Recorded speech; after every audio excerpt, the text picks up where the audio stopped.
were ready to go at the Etihad. Cole Palmer has the ball on the spot. Manchester City against Chelsea. The birthday boy Michael Brown alongside John Murray. Yes, he's just sitting to my left, full of cake. Welcome everyone to the Etihad Stadium. The match begins now, and it's Cole Palmer who kicks it off for Chelsea, the former Manchester City man, as the whistle was blown by the referee John Brooks, and Manchester City now back in possession. Sky blue shirts, white shorts, dark blue socks, breaking to the halfway line, and the ball is cleared back into the City half by Trevor Chalobah. If you've just switched on for the start of the match, if you've been out at any of the matches this afternoon, the big news here is that Pep Guardiola has picked two of his new signings in his team. So Omar Marmoush, the Egyptian, who has been signed from Eintracht Frankfurt for £59 million, is in the team in the forward areas, and at the back the Uzbek Abdulkadir Huzanov is wearing the number 45. He's got the ball at his feet right now, and he's playing the ball back to goalkeeper Ederson. So after the torrid midweek that Manchester City had in Paris, the way that PSG came back at them, as Mateus Nunes plays the ball through to Marmoush, great control, shoots at the goalkeeper Sanchez. It was heading straight at his face, and the Chelsea goalkeeper was able to palm it away, and in actual fact the offside flag was up against Marmoush. But I thought we were going to have an electric start for a moment or two there, Michael Brown, for one of the new signings. Honestly, I couldn't believe that. As Nunes gone down the right-hand side, the ball comes across centrally, outstretched, his touch was big, and I'm thinking, right, hard and low, far corner, straight to the goalkeeper, then the flag was up. That would have been some start, but at least he gets a touch, gets a taste of it, but it's been a good start. So what about that then, the decision to put them straight in? John Stones is on the bench, but Huzanov is part of the defence. Yeah, I think we've looked at John a few times. He's come back, he's been rushed because of the emergency situation that City have been under, and it hasn't worked. Oh, that's a short header by Huzanov. Jackson plays it across, and Madueke scores. Chelsea have the lead. And that's a mistake, a big mistake by the debutant, Huzanov. The short back pass, Jackson was all over it, stabbed it across, and Madueke was there with an open goal. He couldn't miss. It's Manchester City 0, Chelsea 1. New arrivals, same old story. Wow, you cannot believe what has just happened. It looked like he was in control. The first header came down, he sort of didn't get any contact, then it bounced, it went in favour, but as the ball's travelling back towards Ederson, maybe that, I think, well, I'll be calm, I'll be composed. He just tries to head it back, doesn't catch it one bit. Jackson squares it, then it's a simple one, isn't it? It's an empty net as Ederson just gets played out the way. Oh my God, what a mistake as Madueke just puts it in the empty net. That is a nightmare start for Abdulkadir Huzanov, the 20-year-old Uzbek, signed this week, straight in for his debut, and his back header, his attempted header back to Ederson, was way too short. It was a present for Jackson to pop it across to Madueke. I've watched football for a long time, so have you, John. I cannot believe that is a start at this level for this youngster. And again, oh, and now Huzanov dives in. Oh, he caught Palmer. Palmer was breaking through. There were covering defenders. It's a yellow card now. He took the legs of Palmer. He's lucky there, Huzanov, that there were covering defenders. It is a yellow card, but John Brooks must have thought for a moment, but it's yellow.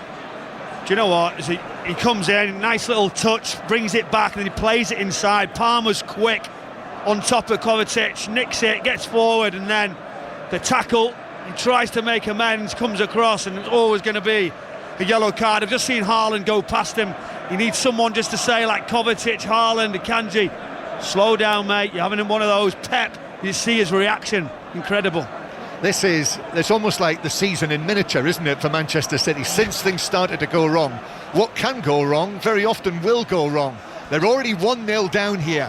What a start we've had to this match. Free kick tapped short, and then the curling effort for Reece James for Chelsea after it was just tapped to him, curled over the angle of post and bar for a goal kick. Yeah, they go short, try to play it quickly. Reece James tried to fizz it across 25 yards out, always rising. Here he is again now. Next pass, again, loses it. They've played the ball to him on the edge of the box. He's passed it straight out to Cucurella. Chelsea have got it back. Reece James now out to the goal scorer, Madueke, who plays it back to the halfway line. And Chelsea now, Colwell, he's returned to the team. Enzo Fernandez as well. Both were doubts for this match, but have been past fit. And Chelsea are going to play the ball all the way back to goalkeeper Sanchez. So, well, who's an off is the story so far. How's he feeling, John? Do you know, look now, he's going tight. He can't make a challenge, he gets turned.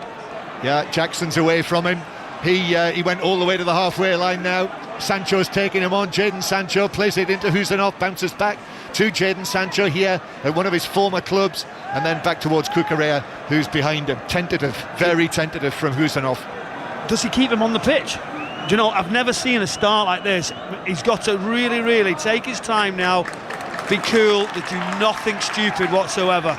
I'm a player, I'm thinking I'm going to leave him, I'm not going to give him the ball where I don't have to, and there he gets it. Akanji tried to run it away there where Husanov was an option, but then he was closed down. He had to go back to Husanov. This is a really torrid, a really tough opening first 5 minutes of his Manchester City career, and right now Pep Guardiola standing with his arms crossed, and Chelsea winning the ball back. I think the whole team are rattled because of what's happened to their new teammate. Look at Bernardo's position as well.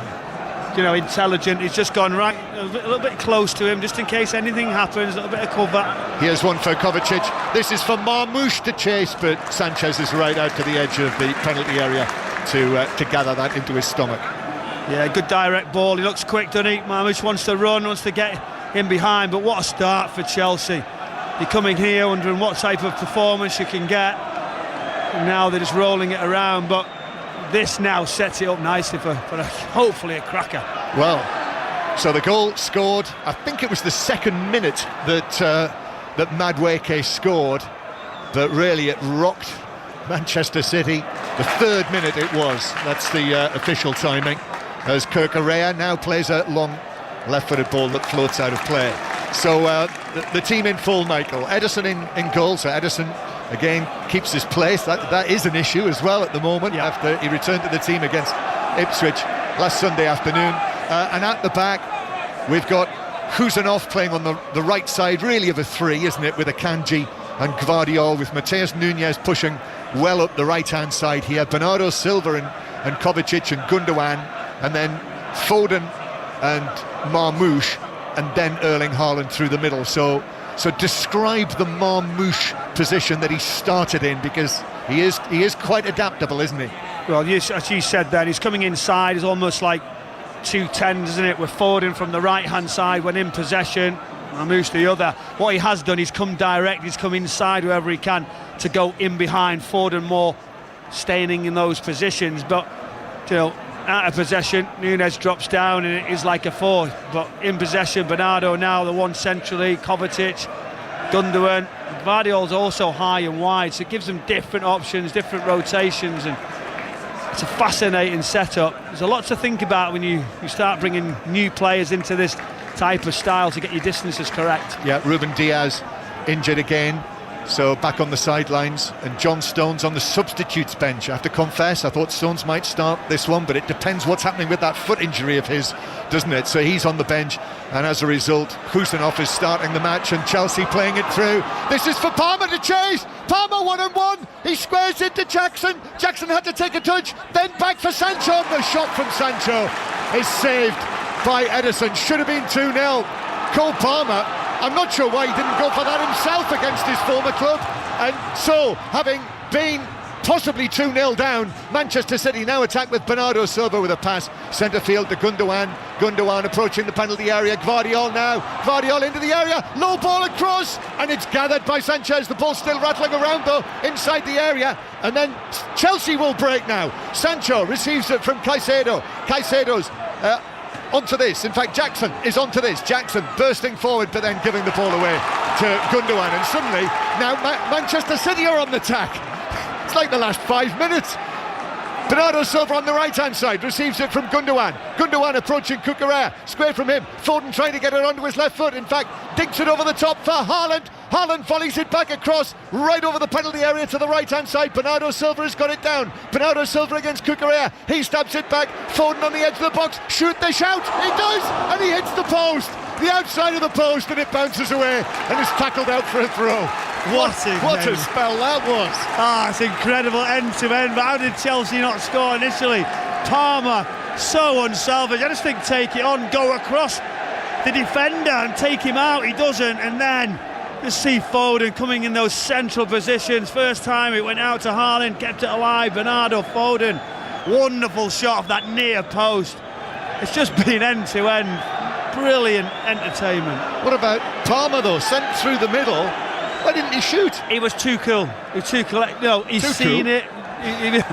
He just seen it, didn't he? He knows it, the pass was there. He just thought, I'll just knock it. But it was actually just too big. The weight of the pass, or it would have been. Everybody's saying how fantastic it would have been.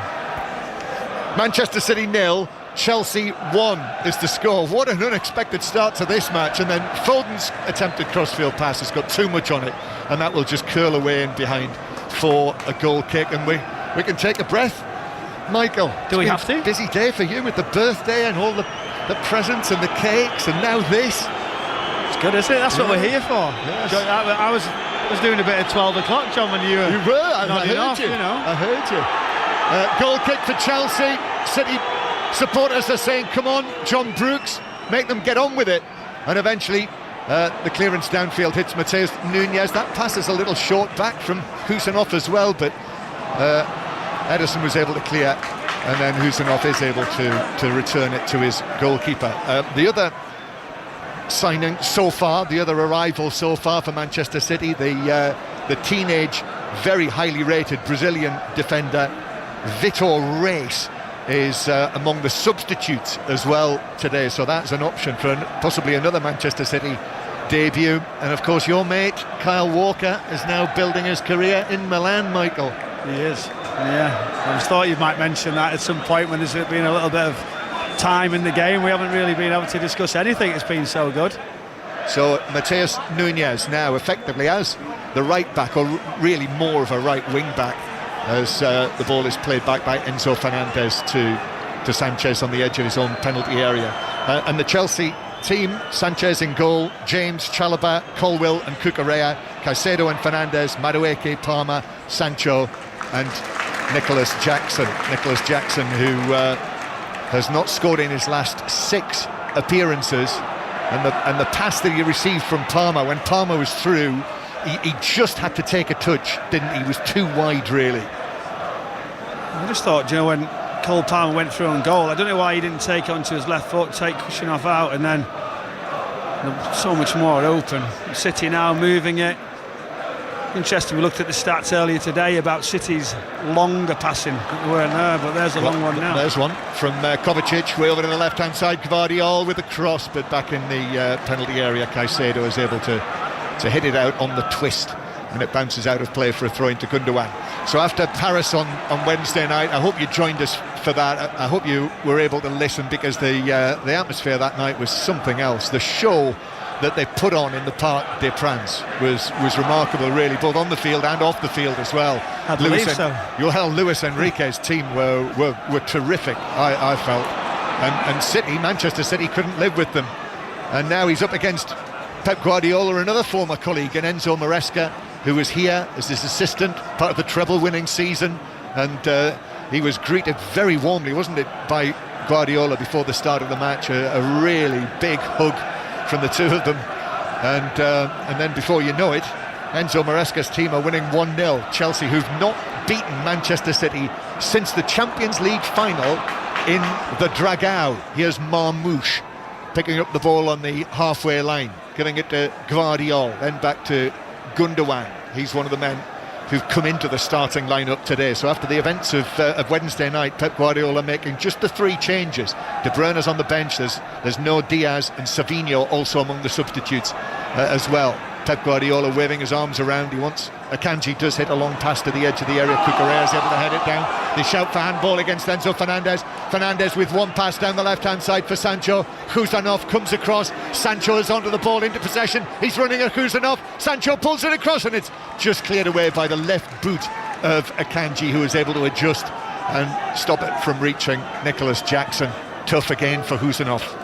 Yeah, it was difficult there, but there was so much space. One through the centre. I think that's the danger, isn't it? As soon as Chelsea take the passes, you see Pep think, why are we going to do that type of ball when we're going to get counted quickly? Sancho 1v1. He was committed, drove the line, good position, went centrally from Akanji. Well, it's been a really dramatic afternoon. I hope you've been able to listen during the course of 5 Live Sport this afternoon. All of the details you'll find on the football pages of the BBC Sport website and app. But Liverpool winning handsomely against Ipswich by 4-1 at Anfield. Controversial at Molineux in our 3 o'clock commentary match, where Miles Lewis Skelly was sent off, and the strong feeling is that should have gone to VAR. VAR should have called Michael Oliver to have another look at that, but he didn't. Arsenal with 10 men, they'll won it by 1-0. You've seen it, Michael. Yeah, but when Michael Oliver's in VAR, he has the opinion that I'll change the outcome and say, come and have a look at certain decisions. Why was it not done to him? He needed to go and look at that. But I'm sure on this occasion, him being our lead referee, Michael Oliver will come out himself and say, I got that one wrong. I'd hope he'd do that. So Arsenal, second place in the table. And then Nottingham Forest in third still, despite their 5-0 defeat at Bournemouth. That one of the scorelines of the afternoon. Newcastle in fourth after winning 3-1 at bottom of the table, Southampton. And Brighton 0, Everton 1. We've already heard from David Moyes, who was on live round about 25 past 5. Go back and listen again on BBC Sounds if you missed it. If you're an Everton fan, David Moyes having a chat with Mark Chapman. We enjoyed it, didn't we? I did enjoy it. You could just see the smile, couldn't you? You could. You know, he's not always like that, a bit fiery, David Moyes, but yeah, great result for him. Yes, so the drama continued right into the start of this match, where it is Manchester City 0, Chelsea 1, and the champions are behind again. That 3rd-minute goal from Noni Madueke after the error from the new signing, the debutant Abdou Koudia Husanov, who's also been yellow carded. Here's Kovacic in the centre circle against his former club. Scored against them, if you remember, right at the start of the season. The first match, the first Sunday, Manchester City starting their attempt to win 5 titles in a row, won well, 2-0 at Stamford Bridge, and actually Chelsea, if you remember, in Maresca's first game, actually played well that day but lost 2-0. Offside flag up against Manchester City, free kick to Chelsea. Yeah, they did do well, because I felt like that was a game they could have went on and won, but they're comfortable here, they're confident, and rightly so. But it's going to be an open game. I'm wondering at the start, weren't we, what type of setup, what will the managers do, will anyone overthink it? But what a start to the game. It's just settled slightly, but again, just Chelsea just keep coming. Bernardo, he won't give up, he'll keep pressing. And Chelsea have got it with Sanchez, the goalkeeper, passing it out to James, and then that's a nice little change of feet from Caicedo to take it away from Marmoush. Now Sancho on the left, Sancho on loan from Manchester United, remember. Cucurella with a cross, that's deflected, and Husanov was able to adjust in time to clear it out, and there's that's a sympathetic applause for Husanov for actually making sure that ball didn't get any further into the penalty area. I mean, let's be careful. It's a young boy. He's only been training a couple of days. He's straight into a massive game like this. Mistakes happen. Can he recover quickly? I was really concerned when he got that yellow card, and now he's just got to be composed. And manager will have had a little word and say, don't worry about it. Senior players also, but anytime he comes near anyone, he's so cautious. He doesn't want to make any challenge, and he has got that in him. He will be aggressive. Here's Haaland through the middle, but Haaland's attempted pass to Foden gives possession back to Chelsea. It's Erling Haaland's first appearance here since he signed the new mega contract. Chelsea have got the ball in their own 6-yard area, drives it out. Haaland did score in that first game of the season, Manchester City's first Premier League goal of this season, when they won 2-0 at Chelsea. Some news from the other side of Manchester, Michael. As expected, Manchester United have confirmed that Antony is going to spend the rest of this season in Spain with Real Betis on loan, subject to international clearance, playing for Manuel Pellegrini, the former Manchester City manager. So probably best course of action for Antony to try and get going somewhere else. Yeah, I mean, it's gone from bad to worse, didn't it, for Anthony? But Manchester United a couple more as well, just to deal with before the end of the window. I think the manager certainly needs help. And this is the type of sort of part of the season now where it can define it, it can change so much. And I think at times when a couple come in the door, it just gives you a big lift. The atmosphere in the stadium here, the Etihad Stadium, after what's been a cold, sunny afternoon on this side of Manchester, is a little subdued. It's the Chelsea supporters, I think you can hear over there on the far side, with their team leading by 1-0.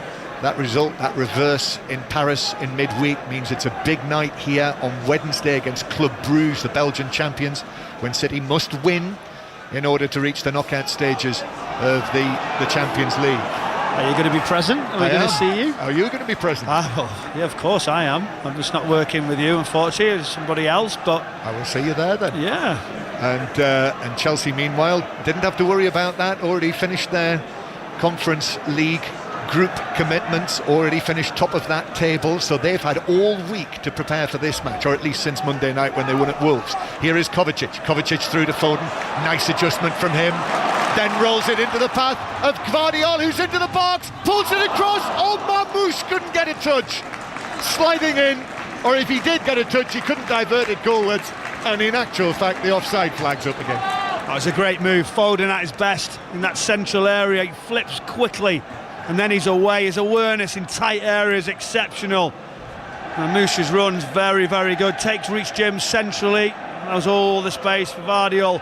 Fizzes it right past the penalty spot, but just the outrest Marmoush, but he was offside, and it's good counter, but he's got to stay on. That's twice now running in behind's key, but the timing has got to be better. Yeah, running from the deeper position. That's where he started here. The man who scored 20 goals for Eintracht Frankfurt so far this season in 26 appearances, so that's a career personal best for Marmoush. 15 goals in the Bundesliga as Marmoush is bundled over on the edge of the box. That was too physical from Reece James, the Chelsea captain, who protests to referee Brooks, but it's a free kick a couple of yards outside the box, over towards the left. Yeah, great position.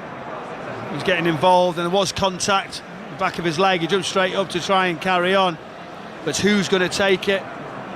What type of free kick? It's a good position. If you're almost going to spot it, that would be one, wouldn't it, for a right footer, open the far corner and one over the wall. Yep. Kevin De Bruyne, though, sitting on the substitutes bench. So Gundogan is having a look at this. He's had some great free kicks, hasn't he, in his time as well. Gundogan, Foden is there, Kovacic also in discussions, and Marmoush himself. So looks like Marmoush fancies this, to me. It does to me. Why is he there? Just a look. Phil Foden will be thinking, really, you're coming in first game and having that confidence. My rule is always, who's the last one to actually place the ball? It was Marmoush. Marmoush hits it into the top of the Chelsea wall, bounces out though, and it's drilled goalwards by Kuzanov, but then deflected right across the penalty area and out for a throw. I think you, like me, were thinking, go on, he might be able to make up for his early errors. He struck it well. He struck it well, didn't he? The first one into the wall wasn't great, but then eyes lit up, and he's the one for me, but block. And then the ball is deflected out of play, and Mateus Nunes was able to win a corner for Manchester City off Cucurella, so the first corner of the match. We are already more than halfway through the first half. BBC Radio 5 live here at the Etihad Stadium. Foden takes this short. Foden then tries to get it back, rides the challenge, then runs into Sancho, and the ball ricochets all the way back towards the halfway line, and then is played to Bernardo Silva. Bernardo Silva gets it down, he's running at Sancho, just slows his progress, then left foot across, flicked on by Haaland. Gvardiol controls, Gvardiol into his right foot and shoots wildly across the face of goal. Did everything right until the shot, and Gvardiol's hands were over his face, and now he pulls up the front of his shirt and puts it over his face, and that tells you, Michael. It was a huge miss, wasn't it? Good ball in, Bernardo right across the back post, that flick from Haaland. Reece James sort of got his leg out but wasn't comfortable Gvardiol looking to get that left foot shot, comes inside. Now there's uncertainty how long this is taking. I can't believe he puts it over the bar. Yellow card is pulled out by John Brooks for the delaying of the taking of the goal kick by Colwill, and still they're not. Still he's not taking it, and now he does. He said he was waiting for the signal from the referee.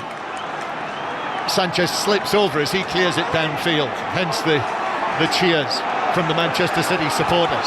1-0 Chelsea lead. Cucurella just rolling it back to his goalkeeper. Sanchez puts his left foot through it and it comes off the head of Matheus Nunes and out of play for a throw into Chelsea near the halfway line. Michael Brown. Yeah, it's interesting that he decides to give him that yellow card. Why doesn't he just say, come on, get on with it? You get a warning these days. Sometimes you do, but when there's that much pressure from the supporters and the players, he decides to do it. But a little bit, I don't know, they look still not as comfortable as you would want under that press, Chelsea. No, they don't. Sanchez, oh dear me, that was Dyson with danger, but he's been able to find the pass out to the right-hand side, and they bring it forward up the right flank with Chalobah, who gives it to Madueke, the goal scorer. Madueke up against Gvardiol in the other penalty area. Madueke does well, gets a low ball into the near post, that's cleared, deflected away, and then Ilkay Gundogan has been put under severe pressure. He finds Gvardiol, excellent footwork from Gvardiol as the challengers came in on him, and was able to play the ball into the back line. What about when Madueke gets the ball? He looks to cross in that last second flick. He'd have you spinning, wouldn't he? He'd have me spinning anyway, that's for certain. Josko Gvardiol, good recovery. Yeah, he's a real talent, Madueke. Did well for England, one of the debutants under Lee Carsley in the autumn. I saw him score that hat-trick at Molineux when Cole Palmer set all of the goals up, didn't he, that day for Madueke, and already this season Palmer has created 17 chances for Madueke in the Premier League this season, and that goal, the one that he scored here today, something of a present, that was his 8th of the season in all competitions, 7 of them in the Premier League. So Manchester City 0, Chelsea 1. 5 Live Sport Saturday afternoon. Here's one for Foden to chase, but the offside flag is up, and Pep Guardiola down on the side of the pitch shrugs his shoulders. Yeah, he's under a lot of scrutiny, isn't he? So many questions have gone his way, and what he says and what he does, how does he react, what does he do different in his side? But they've conceded far too many goals. He's talked this week about possession, not necessarily just work ethic. As we've seen, you've got to be tighter, got to be better. And this is the problem. Colwill, long pass. Ederson's come a long way out of the penalty area, probably 10 yards and more. Headed it away. Headed back forward by Fernandez. Palmer now. Palmer calmly gives it to Madueke, runs his foot over the ball. He's up against Gvardiol, still Madueke, and then Marmoush comes in with a challenge. Palmer now cuts in field, left foot shot deflected, but deflected straight at the goalkeeper, who was able to catch it. Ederson right in front of his face.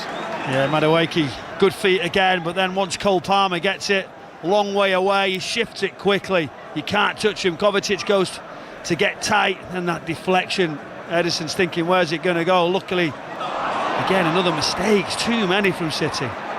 City, oh, that's a pass across the edge of the 6-yard box that Jackson was after, but Ederson was able to clear. Matheus Nunes 50-50. Cucurella plays it through to Jackson. No flag yet. Jackson's shot is saved by Ederson, and there's the flag. I think Jackson knew. I think he knew that he was offside. I think everyone in the stadium felt like it was going to be a flag that was coming out our way, but I think it saved his blushes. He had a good chance there to put it in the back of the net. You've got to be more clinical just in case.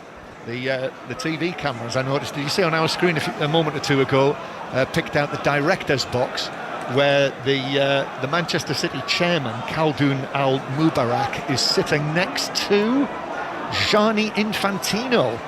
The FIFA president is here, and of course these teams, Chelsea and Manchester City, will be involved, won't they, in his baby, the FIFA Club World Cup in the United States at the end of the season, the competition that I'm not sure how many people actually want, as Kovacic plays it through to the edge of the penalty area, and Chalobah back returning from his loan at Crystal Palace puts it out of play on the halfway line. Busy week for Gianni Infantino. On Monday he was at the inauguration of the US president. Was he? He was at Donald Trump's inauguration on Monday, and now he gets himself in some places. You know what? He's a bit like someone else I could mention. What, Deno? Well, do you know what? I've just seen that picture, and then I thought, well, if I'd have seen a particular picture, I thought you, Gary Flintoff, the producer, and you next to each other, if they do that, that's a powerhouse of BBC, isn't it? I think there's more power in that director's box by the XG of about 25. Here's Kovacic. Plus that. Yes. Kovacic playing it across to Gundogan. Well, it's been entertaining so far, first half hour. The way the match started, remarkable really. An awful start for the debutant Kuzanov, and now Kovacic is bundled over by Caicedo. That's going to be a free kick. I think referee Brooks is just going to talk to Caicedo. I don't think it'll be any more than that, will it?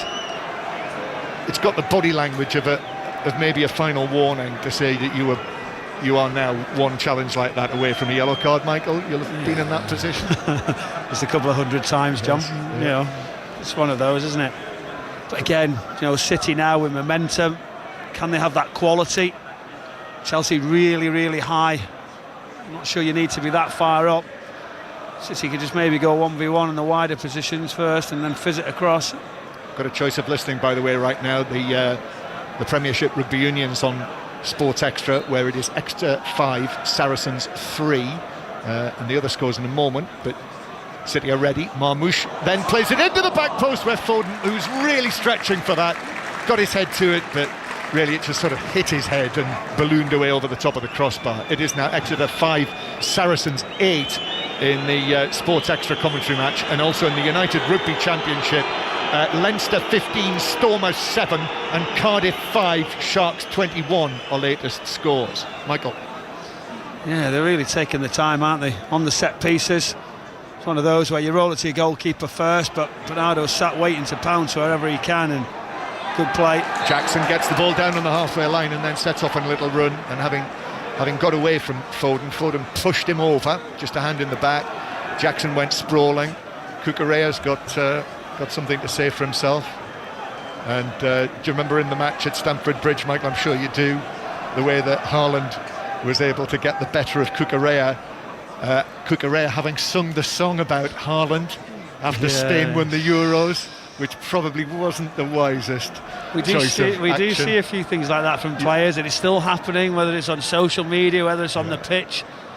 Never surprises you. No, it doesn't. As Cucurella now goes in for a challenge and does well, comes out with it against Mateus Nunes. Couldn't find the pass to Sancho, and then Kuzanov, who's on the yellow card, slid in for the challenge, but actually the offside flag was up, and Pep Guardiola comes out of his coaching area clapping his hands. Yeah, but you know what he does? It's one of them exaggerated ones to go to him and say how good you were there, brilliant, well done, just trying to give him a little lift. It was almost too much, wasn't it? Yeah, he's thick-set, isn't he? Abdou Kodia Kuzanov, strong young man. He actually played only 31 times for Lens, you know, so he's very, very early stage of his career. Haaland laying it off to Marmoush, who passes it to Mateus Nunes, who gives it back to the edge of the area to Kovacic. That shot's blocked, back to Haaland, that's blocked, and then Bernardo Silva, no, it's Gundogan, shot saved, Marmoush is in to score on his debut, but no, he doesn't, because the offside flag is up again against Marmoush for the third time in the match, but this time he's denied a goal. I've never seen a flag go up so slow. Do you know, you're looking along and going, is it not? This could be tight, because he didn't really want to put his flag up. We're just seeing it again, and he was in an offside position. Yeah, but it was really late. But as it comes across, again, he was quick, he was alert, goalkeeper. Sanchez very, very lucky. Ilkay Gundogan sweeps that sort of effort into the far post, but he spills it, doesn't he? Mamouche very quick. Yeah, there's the confirmation, and referee Brooks says to Chelsea, right, take the free kick for offside. It remains Manchester City 0, Chelsea 1. This is 5 Live from the BBC. If you're on the move, you can listen to all of live BBC radio via BBC Sounds if you download the app, which is absolutely free. And now Pep Guardiola is going crazy what's about his a plan? decision. Maybe Josko Gvardiol just pushing the fourth there back, isn't it? Pushing him in the chest, so to say. Get back in there almost. Yeah, and Cucurella just getting some encouragement from Maresca. And the ball is back with Robert Sanchez, the Chelsea goalkeeper. Long pass from him. Gvardiol heads it, but he heads it straight to Cole Palmer, who took a heavy touch, and that meant Gvardiol was able to come in, win the ball. Excellent again from Gvardiol, who danced in and won it ahead of Reece James. And City play the ball back to Huzanov again. And then Akanji carries it forward, but is quickly closed down, so City go back into their own half and start again. Still 1-0 down here. Yeah, if you look at Chelsea, there's very, very narrow. They wait, they go back, jump in the shape. As soon as a short pass, they jump out and press. There's a pass from Akanji. This is from Marmoush, Manchester City's new number 7 to chase. James challenges him down in the full-back area. Final touch off the Manchester City man and out for a throw-in, which is given Chelsea's way. Thought he had a case for a free kick there, but referee Brooks isn't interested, and it's a throw-in to Chelsea in their own right-back area. Pep Guardiola down in front of us clasps his hands behind his back and paces from side to side as the ball is deflected out for another throw-in near the halfway line. So 1-0 it is after Abdou Kadir Kuzanov's nightmare opening minutes as a Manchester City player. You talked about terrible starts for clubs, and I was thinking back to, do you remember Nemanja Vidic and Patrice Evra when they made their debut for Manchester United? I'm trying to think, what was the match there? Were they beaten by Liverpool? Beaten quite heavily by Liverpool? Just trying to remember that one. And of course Jonathan Woodgate. Do you remember Jonathan Woodgate's debut for Real Madrid when he scored an own goal and was sent off? As Gundogan now gets his head down. Just plays the ball to Gvardiol over on the left-hand side. Kovacic, right-footed, cross-field, the ball bounces up and is chested down by Mateus Nunes. Cucurella in front of him, hair flying all over the place. As they go back to Huzanov. Little pass to Kovacic in the centre circle. Now Bernardo Silva. Got less than 10 minutes to go to half-time. We'll have more reaction, as I say. You've already missed David Moyes, although I suppose we might hear more from him later. Lines will be open as well at half-time for Robbie Savage and Chris Sutton on 606. So we'll let you know when the lines are open. And here's Gundogan now carrying the ball towards the edge of the penalty area. Flick from Foden. And then Gundogan again, back to Akanji. Manchester City trailing at home again.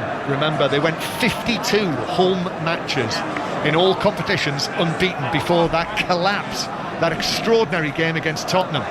As City attack again with Foden, but Chalobah's going to try and see it over the white line and behind.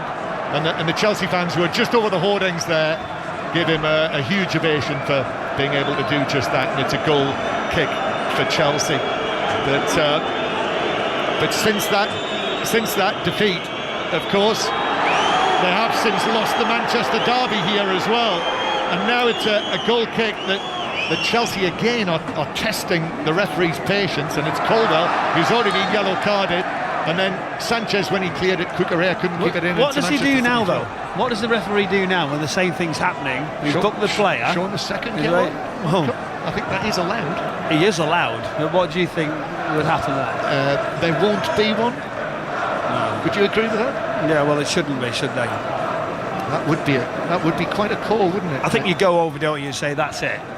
You literally walk across and say that is going to be it now. If you do it again, yeah, I will have to do it. You will be sent off. Yeah, rather than just to do it. Yeah. 1-0 Chelsea lead, and Mateus Nunes infield towards Phil Foden. Phil Foden, who's shown signs certainly in recent matches of coming back to something more like his true form, having scored in the last 3 Premier League matches, scored 2 in each of the last 2. Kovacic forward to the edge of the box, nicely chested down by Gvardiol! Oh, who shoots wide? Defenders either side of him. It was a bubbly kind of shot as he burst through, and it just bounced wide of the foot of the post. He's so good in those positions, you know. He is quite calm. He gets into the positions off that far side and drifts across. It's a good finish, you know. It's difficult to try and do that. Takes it with his thigh, then the outside of that left foot. Very, very unlucky as it just edges past that far post. But what a run, what a take. And now we're seeing the goal kick for Chelsea again, which they do improve. They do take that one more quickly than the previous 2 or 3. So I think maybe the point has been made.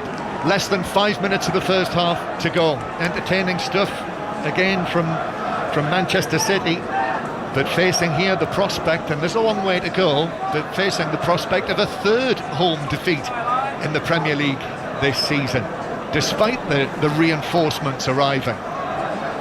Bernardo Silva and Kovacic in possession, in between 2 of the central defenders actually, Akanji and Huzanov, and then Cole Palmer might have scored a second for Chelsea himself, but unselfishly, perhaps wrongly, tried to give it to Jackson. Mateus Nunes then back to Huzanov again, and then Gundogan, still City with it deep inside their own half. Kevin De Bruyne on the substitutes bench. I have to say I'm not entirely unsurprised by that. I thought he was excellent at Portman Road.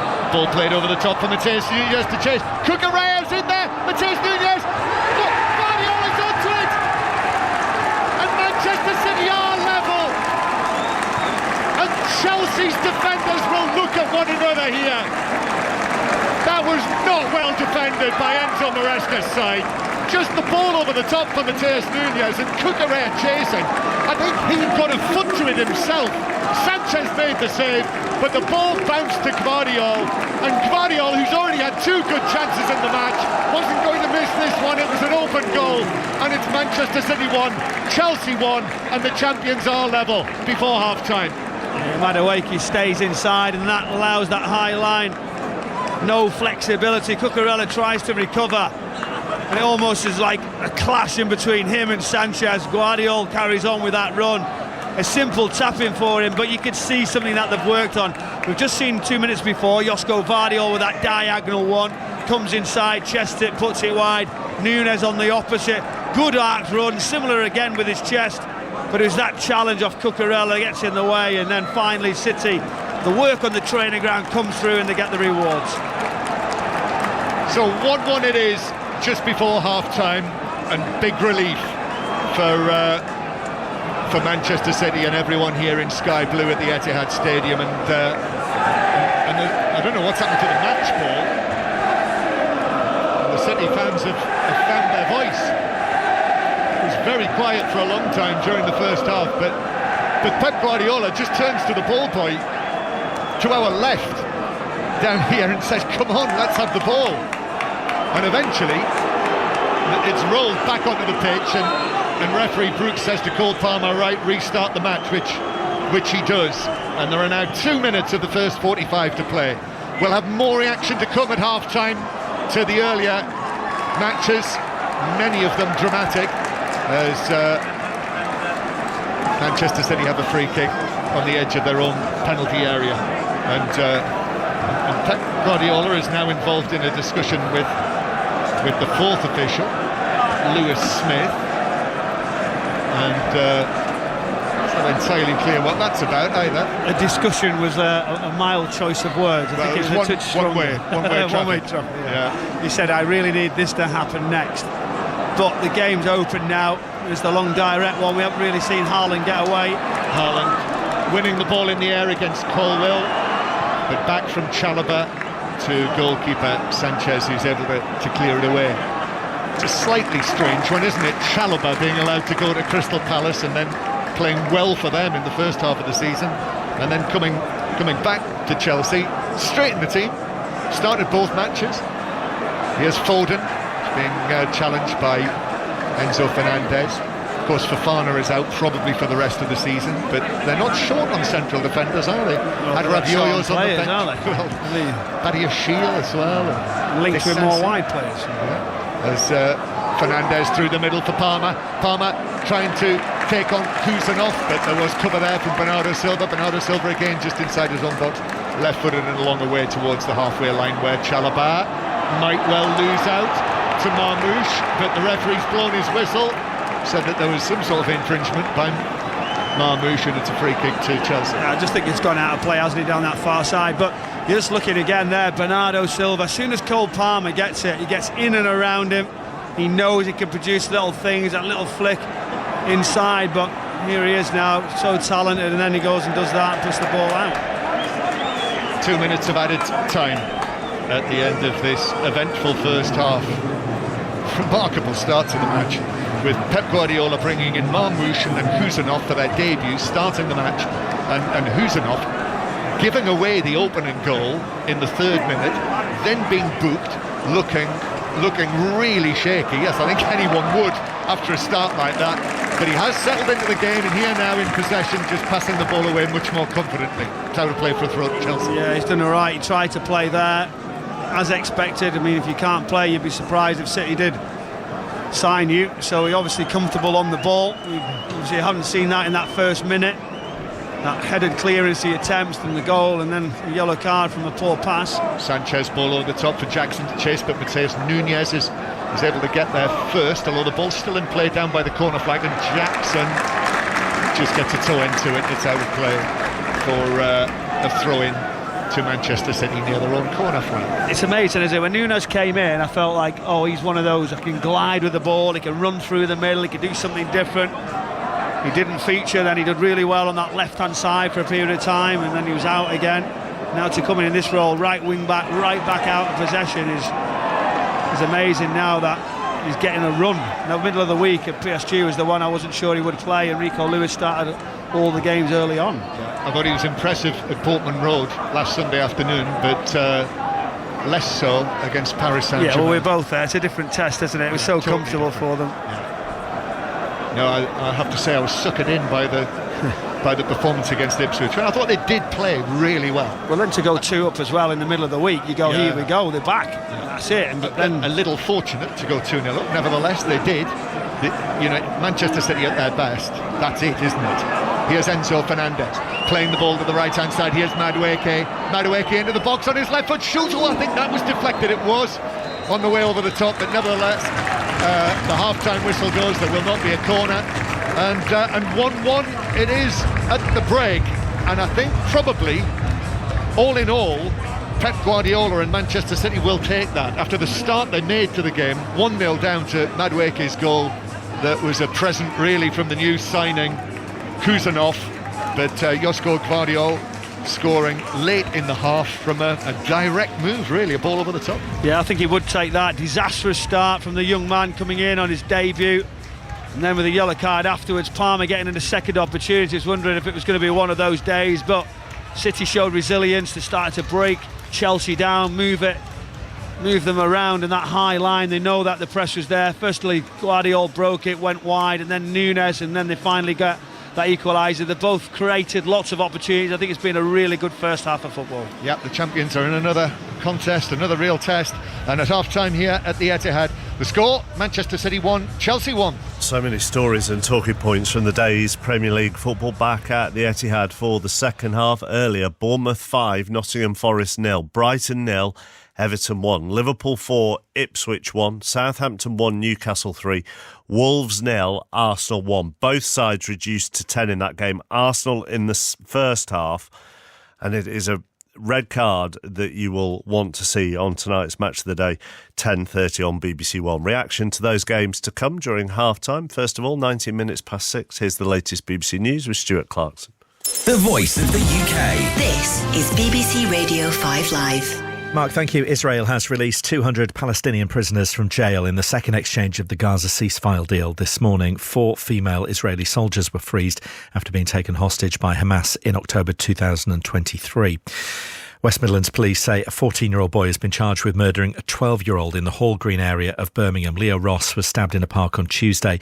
The 14-year-old, who can't be named, has also been charged with a number of assaults. He's due in court on Monday.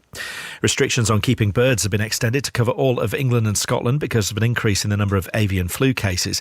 Even stricter measures requiring birds to be housed will also be extended to cover North Yorkshire and Shropshire. And the Met Office says Storm Eowyn was probably the strongest to hit the UK in at least 10 years.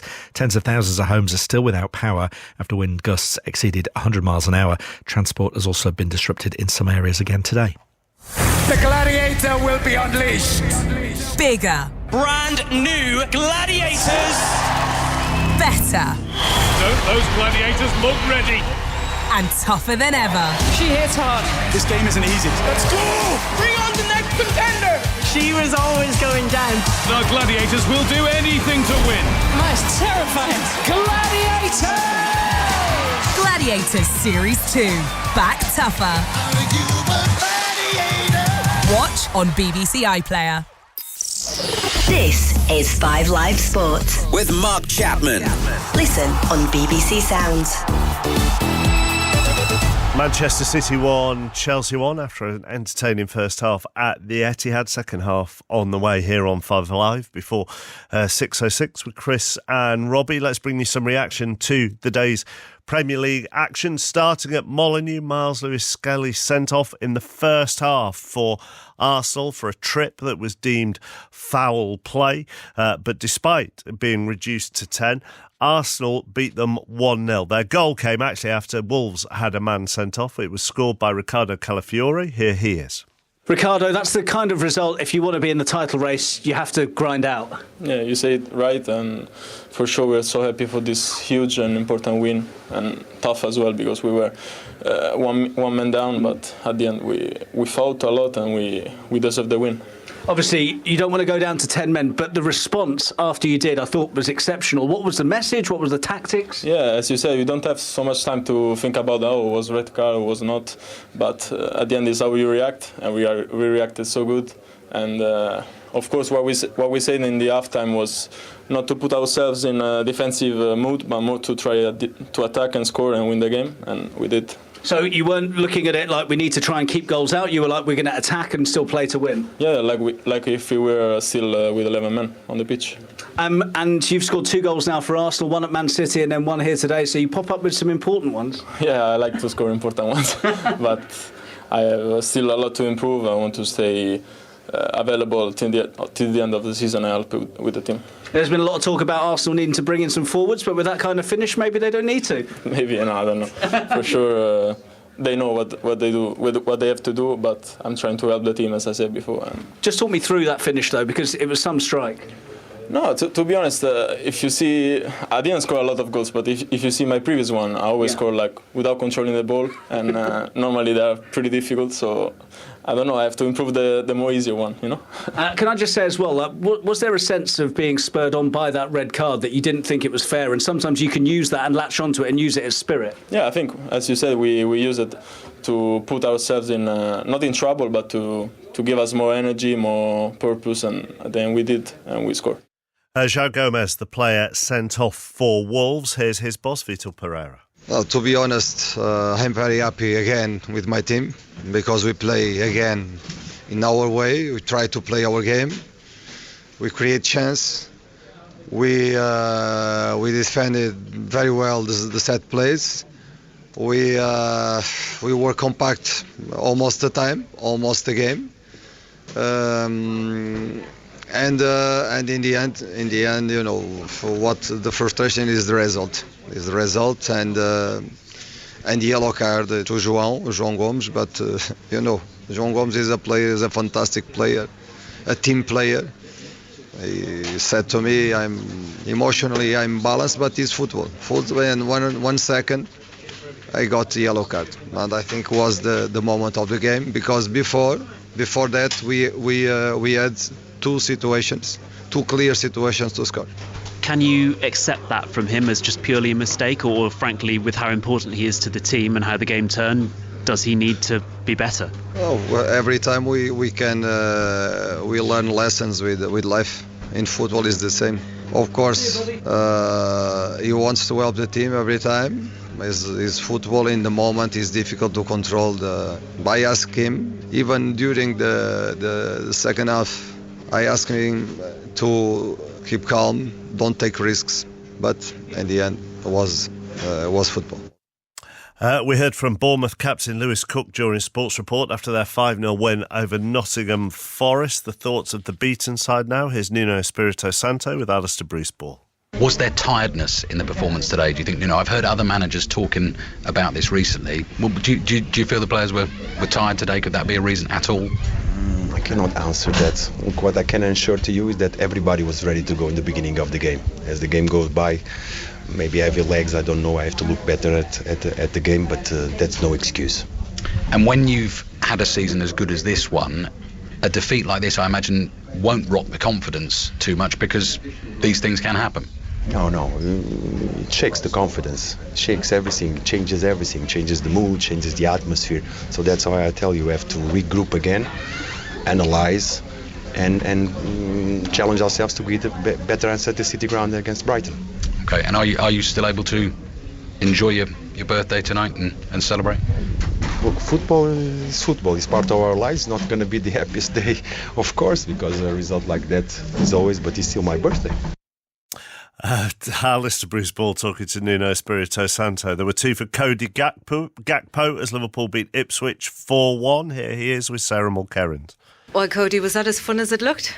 Yeah, I think we played a good game, very controlled, scored good goals, and unfortunately conceded 1. But overall, I think it's a good performance. And you were able to score 2 as well. Talk us through them. Yeah, I think the first one, very good attack from the right side. Good effort from Dom, and I think the keeper saved it pretty good. And then it just fell from my feet, and yeah, very happy with that kind of goals. And the second one, I think, fantastic ball from Trent, and yeah, good header, and so yeah, that was the second one. And you're in some good goal-scoring form here at Anfield in recent matches. What do you put that down to? Just love scoring here at home. No, I think, yeah, especially at home, we try to put a lot of pressure away as well. And lucky for me that I come in those positions and get the goals. So yeah, very happy. Hopefully it can continue for a long time. There were 2 for Cody Gakpo there, 2 for Alexander Isak this afternoon as well, as Newcastle came from behind to beat Southampton 3-1. Everton have opened up a 7-point gap on the bottom 4 as they won 1-0 at Brighton. We heard from David Moyes on Sports Report as well. Plenty to talk about with Chris and Robbie. Yep, well, want to hear from Ali Bruce-Ball first and foremost, Mark, after that ridiculous question to Nuno. Is he going to enjoy his birthday after his team got beaten 5-0? I very much doubt it, Ali. I can answer that for you. But want to hear from Arsenal fans. Huge win for Arsenal today. A lot of controversy. I heard 5 Live all afternoon, Mark, and a lot of controversy over the sending off. And just looking at social media, I think Arsenal fans, they feel they get a harder time than most from referees, or have had a harder time than most. So Arsenal fans want to hear from them. Vitor Pereira talking about the Wolves.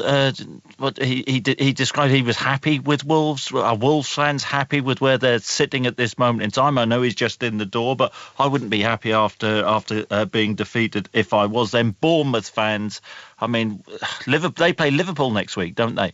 I mean, Liverpool 3 o'clock next Saturday afternoon, 5-5. Yeah, I was just going to say that. No, another brilliant result for Bournemouth. Big win for Newcastle. And I want to hear from Derby County fans. I think they're getting a little bit frustrated with their manager, Paul Warne. Canaries down the Swans, Mark 5. Josh Sargent back. Norwich City fans, let's hear from you. And Tony Mowbray, I think his first home game for West Brom.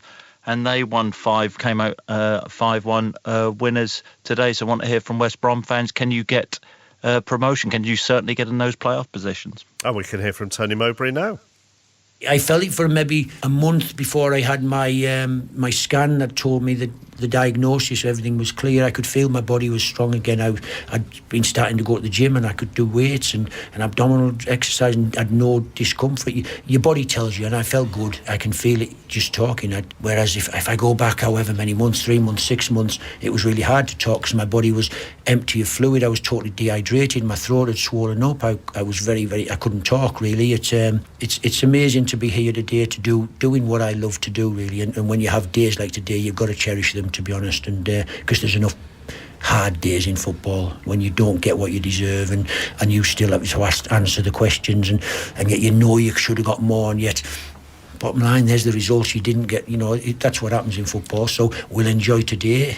Hopefully I'll enjoy my drive back home. I'll listen to Man City and Chelsea, and I'll be home with my family in the next 2 or 3 hours. And you'll hear this interview at half-time? Yes, thank you very much. Well, I'll look forward to that. Did you really lose 4.5 stone? Yes, I did. Wow. 4.5 stone. Off your earlobes? Well, I probably needed to lose a stone or two. My wife would tell you, but eating too much chocolate and too many Revels probably. I remember catching an image of me walking down the corridors in the hospital as the nurses, the physios trying to get you on your feet and keep you moving.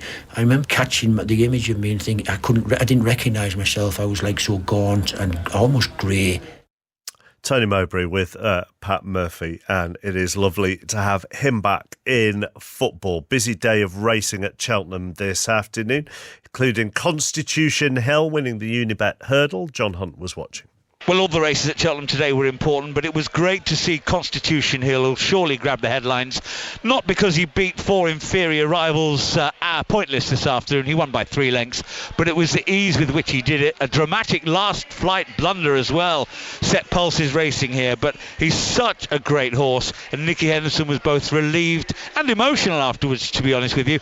He was asked afterwards why he chose to come here and run after his excellent win at Christmas. Ordinarily, he would have gone straight to the Cheltenham Festival. He just came out of Kempton so much better and quicker than we ever thought he would. My first reaction after Kempton was that, we don't need to go through that all again until March.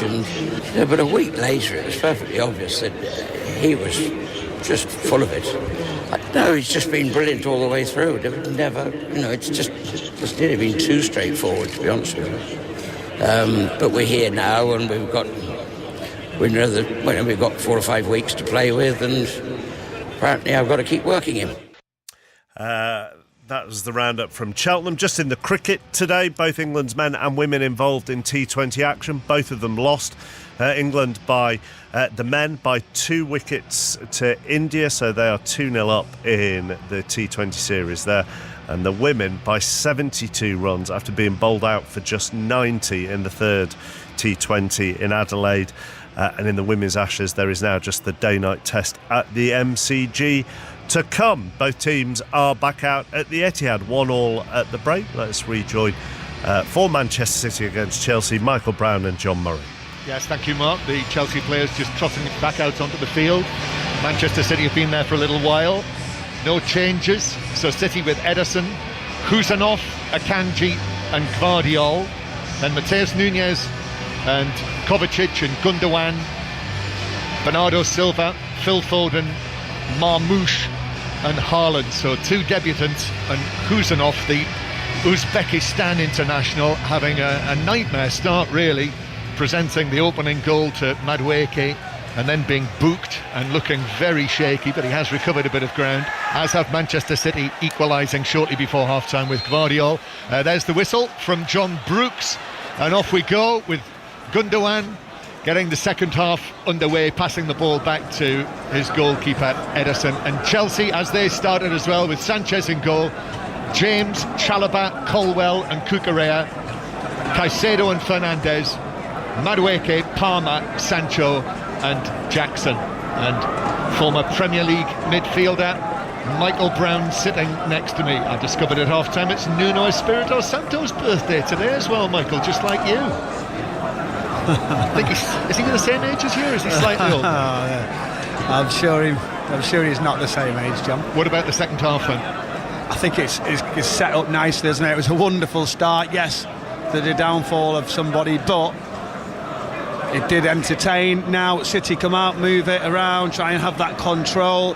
Pep demands that from his side. He'll want to have that more than he did in the first half, but we want to see entertainment. We want to see it end to end. Chelsea slowing it down at times. A high line was slightly dangerous. They've gone with it as well, though. They're going to stick with that sort of 1v1. I think City can use that with Ederson into Haaland. Manchester City playing it forward. Here's Foden on the right-hand side. City, who surrendered the 2-goal lead in the Parc des Princes on Wednesday night, and Bernardo Silva gets that all wrong after Foden played it back to him, just ballooned it forward and through for a goal kick. In the Premier League, though, Manchester City unbeaten since the defeat at Villa Park last month, whereas Chelsea, that win against Wolverhampton Wanderers on Monday night, that was their first Premier League win of 2025, their first win in 6 Premier League matches.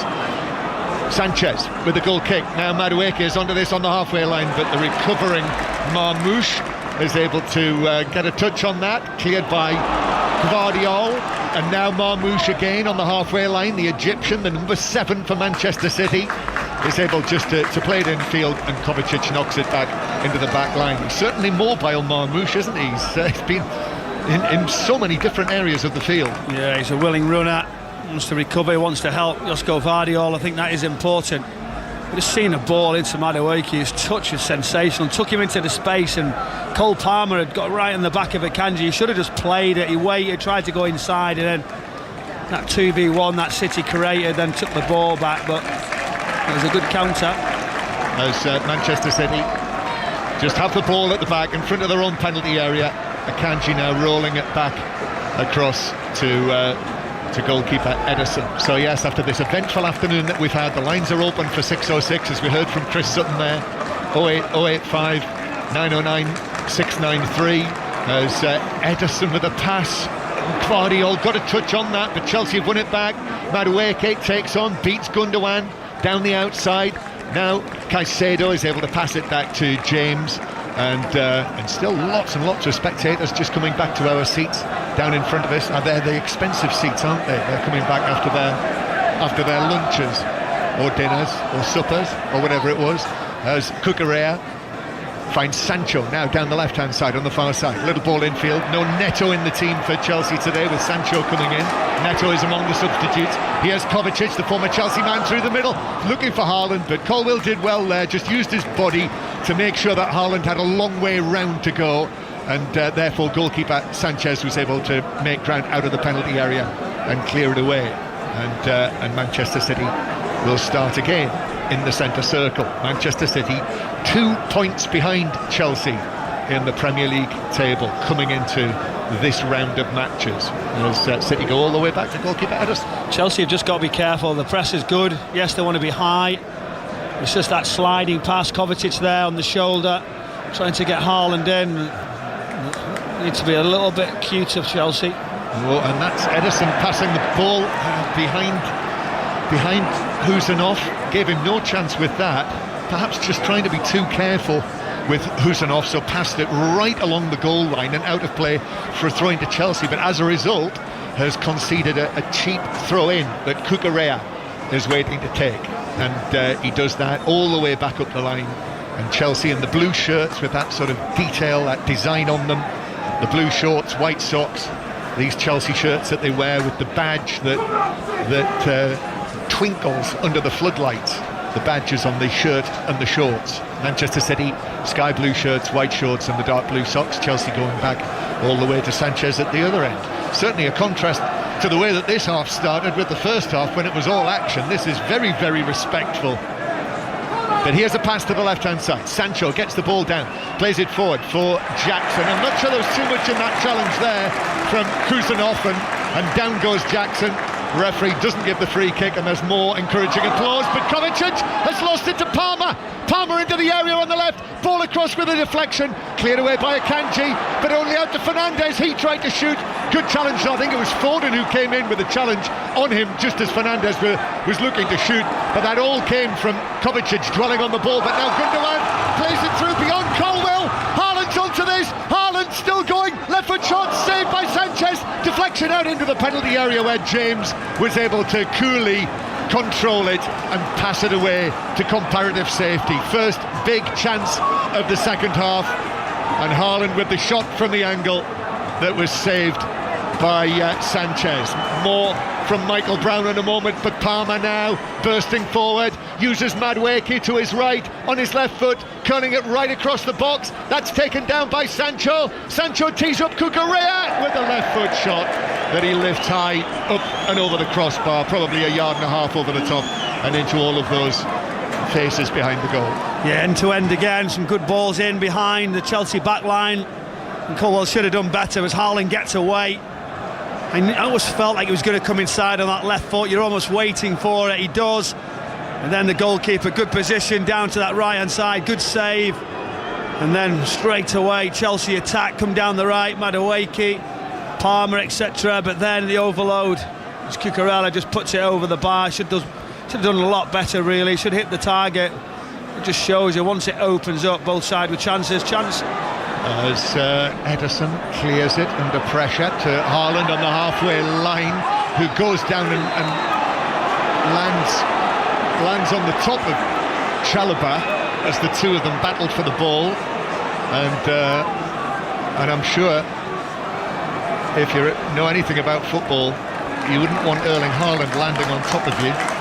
And John Stones is being brought forward to the side of the pitch. And they're going to make a change, and it is Husanov who's going to make way, Michael. Do you know what? I just popped down to the press room and I was asked about his first half performance, and I thought, you couldn't take him off because of a slow start. Did he recover? Yes. I think he found his feet. You just seen a strong challenge there in the corner, just starting to come to play, but it's allowed John Stones to get a good warm-up, a bit of weight, and what you don't do, the young kid's going to get a nice sort of applause from the supporters. You don't just do it at half time. We have that loss. Look at these supporters now. You're going to get behind the youngster. I think that was a really, really smart move from Pep, not to actually just do it straight away. He probably felt he wanted to do it at half time, but it's a learning curve. Did he recover? Yes, that was the positives. Nice challenge right at the end, showed that strength, determination. We're going to see a lot more of this young man. Yes, this is the first Uzbekistan player to appear in the English top flight. And he gets an ovation like he scored a hat-trick. In actual fact, he gifted a goal to Chelsea, got booked, looked very shaky, but as Michael says, he's recovered into the match, and now Pep Guardiola, that I think you're right, I think that's good management, and he's got John Stones on the field. You know, psychologically, at half-time, if he's took off, he's sat waiting in that team talk, John, and you pretty much know you've got every chance. John Stones sat there.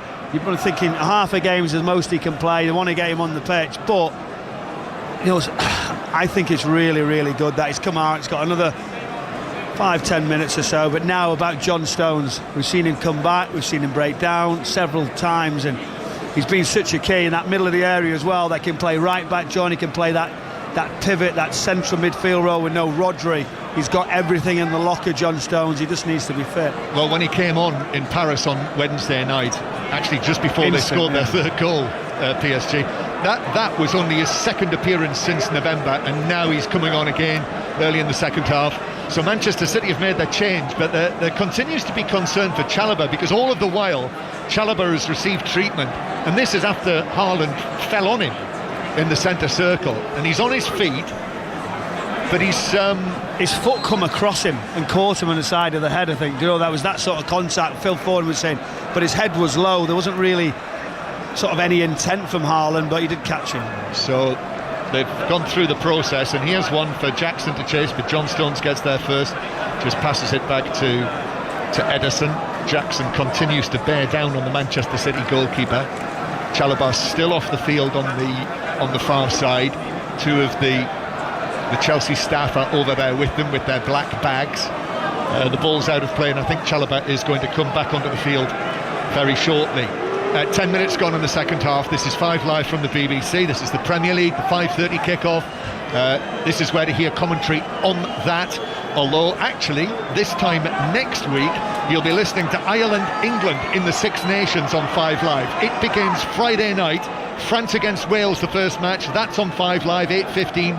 And then all manner of commentaries across 5 Live and Sports Extra during the course of the Six Nations Championship. And added to that, the Rugby Union Weekly becomes daily on Monday throughout the course of the Six Nations, as Ederson clears the ball away to the halfway line. And on the Rugby Union front, it is now Exeter 5, Saracens 8, remains the score. In the Premiership, also in the United Rugby Championship, Leinster 36, Saltmers 7, and Cardiff 22, Sharks 28, all latest scores. 1-1 here, Manchester City 1, Chelsea 1, Madueke for Chelsea early on, Gvardiol with the equaliser, his 5th goal of the season for Manchester City. He's turned himself into a useful scorer of goals, even if sometimes at the back, Michael, he has his moments, doesn't he? Yeah, he does, but he contributes in different ways, still learning the Pep way. As Chelsea played up towards Akanji, who's underneath that, heads it back for Gundogan, who's beaten in the air by Reece James, and then another one forward aerially for Marmouche, who I don't think can keep it in. He can't against James, and it's out of play for a throw into Chelsea halfway inside their own territory. Thoughts on Marmouche so far, for anyone who's just switched on? The news on Manchester City's big new signing as Kovacic tries to battle his way through, but he can't get the better of Reece James, his former teammate. It actually deflects in field for Chalobah, now back on the field. Colwell carefully passes it forward to Sancho. That's a nice ball in field by Sancho for Fernandez. Fernandez then helps it forward to Jackson. Jackson slips as he shoots, and as a result, it's a routine save for Ederson, almost like a back pass. Yeah, it was. Once you lost your footing, there was no pace and power. Good challenge there. Is it late? Here he is. Marmouche, you asked me about him. He goes between Caicedo and James, and the referee has already warned Caicedo. Remember, in the first half, he gave him a lengthy warning, and this one, for this challenge, halfway line, yellow card, Caicedo. Yeah, positive, drives inside, wants to set the tone, he wants to use that determination, that pace and power. He asked me about what he's going to bring. I think we've seen different attributes. Want to come inside, recovery runs, good energy. He's gone and joined the central area at times wherever he possibly can. But I know for the Egyptian supporters around the world, I was here when Mido came. Zaki came to Wigan as well. Causes a big stir. Here's Akanji passing the ball through to the edge of the penalty area, but that's cut out by James. Yes, it'll be big news, won't it, in Egypt? Long one forward. This is for Sancho to chase Mateus Nunes, trying to get back, and then eventually the offside flag comes. Shoots against the post in any case, but it's a free kick to Manchester City. Thought that might come under the category of delaying the restart from Sancho to shoot, even though he knew he'd been flagged offside. Substitutes are warming up, and Nkunku's going to come on for Chelsea next time we get a stoppage in play. Yes, he's just taking off his tracksuit top as Chelsea concede a free kick on the far side, a foul on Bernardo Silva. Michael Brown. Yeah, Enzo Fernandez, just enough for the referee to be convinced that he's fouled Bernardo Silva. He just waits. Bernardo Silva doesn't cut inside, and then the foul comes. But now it's a good position, wide free kick. Can you fizz it right across? Haaland needs a couple of crosses. He needs something to go at. I think we can see down to our left-hand side, John, Kevin De Bruyne will be the one who can change things. You're looking at lots of activity on the Chelsea bench. Free kick though. De Bruyne's not on the field yet, so Marmouche is going to take this. Right-footed he does, far too close to the goalkeeper. Sanchez is able to take the catch untroubled, and then rather awkwardly and badly gives it out to Bernardo Silva, who couldn't find Phil Foden. Passed it straight to Sancho, and then a ball that I'm not sure Jackson's going to chase or able to catch, and it bounces out of play for a throw-in, and it's Jackson who's coming off, Michael. Nkunku coming on for Jackson. There's been a bit of talk this month that Nkunku might move on, even though he's actually got 13 goals this season for Chelsea. Only Palmer has scored more, but Jackson, that's another appearance. And has he seen the number yet? Oh, he's off on that far side, yeah, he's just drifted off. Can you see him just behind Nunes? I would say he doesn't look best pleased. Well, that's not the most positive body language I've ever seen. It's not, but what, I mean, I'm not really fazed by that. He's on the side of the pitch where he's disappointed, he just goes, okay, that's the way I go. We can't run all the way over this side and the change happens, but I mean, who isn't linked in and out of Chelsea at this moment in time? That's always the difficulty. So Nkunku is on. and Nicholas Jackson. That's now 7 appearances without a goal. Lovely from Gvardiol for Manchester City away from Madueke. The weaving run continues, and then with his right foot finds the pass out to Mateus Nunes on the right-hand side for Manchester City. Comes back in field towards Foden and then back to Kovacic, and then Manchester City forcing Chelsea back. Mateus Nunes beats Cucurella into the area, stabs it across, but there's no one there. Groans from the home supporters. Colwell was able to clear it away downfield. Manchester City 1, Chelsea 1. More Premier League commentaries to come tomorrow. Tottenham-Chelsea at Tottenham-Leicester at 2 o'clock on 5 Live. Crystal Palace-Brentford is on Sports Extra, and right now on Sports Extra, the Exeter-Saracens match. Here's Mateus Nunes into the box on the right-hand side. He goes up against Cucurella, tries to get the crossover. It's blocked behind by the left back, and it's a corner to Manchester City, which is, believe it or not, only the second corner of the match. Cucurella does well, doesn't he? Gets into good areas, good position, watches the line as Nunes attacks him towards the byline. First port of call is make sure that ball doesn't get past you across the face. A bit of push and shoving going on in the area. John Stones in and around it. Foden with the corner, takes it back to the point, the corner of the penalty area, to Gundogan, back to Foden on the right. Foden's ball across, deflected and then hooked away, overhead kick away by Madueke. And Manchester City take up possession again as they play from right to left. As we look here, chill in the air. I came through snow today on the way, snow shower in Barrow Ford, snow on the ground. Here's Mateus Nunes, turns, carries the ball down the left, and Gvardiol will return it back towards Akanji near the halfway line. Mateus Nunes as well. Also commentary tomorrow, Aston Villa West Ham from 4:30. It'll be at Villa Park tomorrow as City go with Bernardo Silva all the way back to goalkeeper Ederson at the other end. Ederson just has a look up, gives it back to Bernardo Silva. John Stones now. City keeping possession inside their own half. And Kovacic to Akanji. Gundogan has now dropped back in there as well. 3 of the midfielders, Gundogan, Kovacic and Bernardo Silva, are all together with the central defenders right over towards the flanks. As Mateus Nunes now turns the full 360 degrees.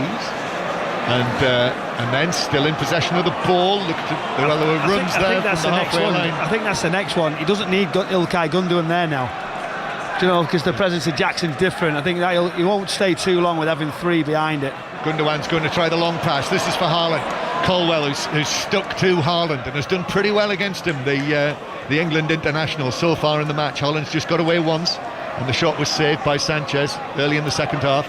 Now here's Marmoush again. Marmoush, who is blocked by James, and then there's a flick by Madueke. Still Chelsea trying to get it away from their right back position, and James wins the free kick off Marmoush.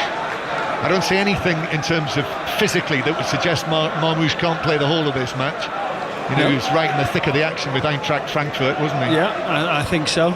Whether we could see difference in styles or areas of the pitch, I think it's a willing runner, but not that jinky 1v1 type player. So I think I still look, and I think if Pep wants to win it, I think there's other areas he can certainly explore, whether he stays on or whether he doesn't. But when you look at, when you have Kevin De Bruyne there, I just think he's one of those, at some point 75 you go, well, he's got to get on the pitch. Yeah, I was talking to a German colleague this week who said everyone there has been absolutely wowed by him in the Bundesliga this season.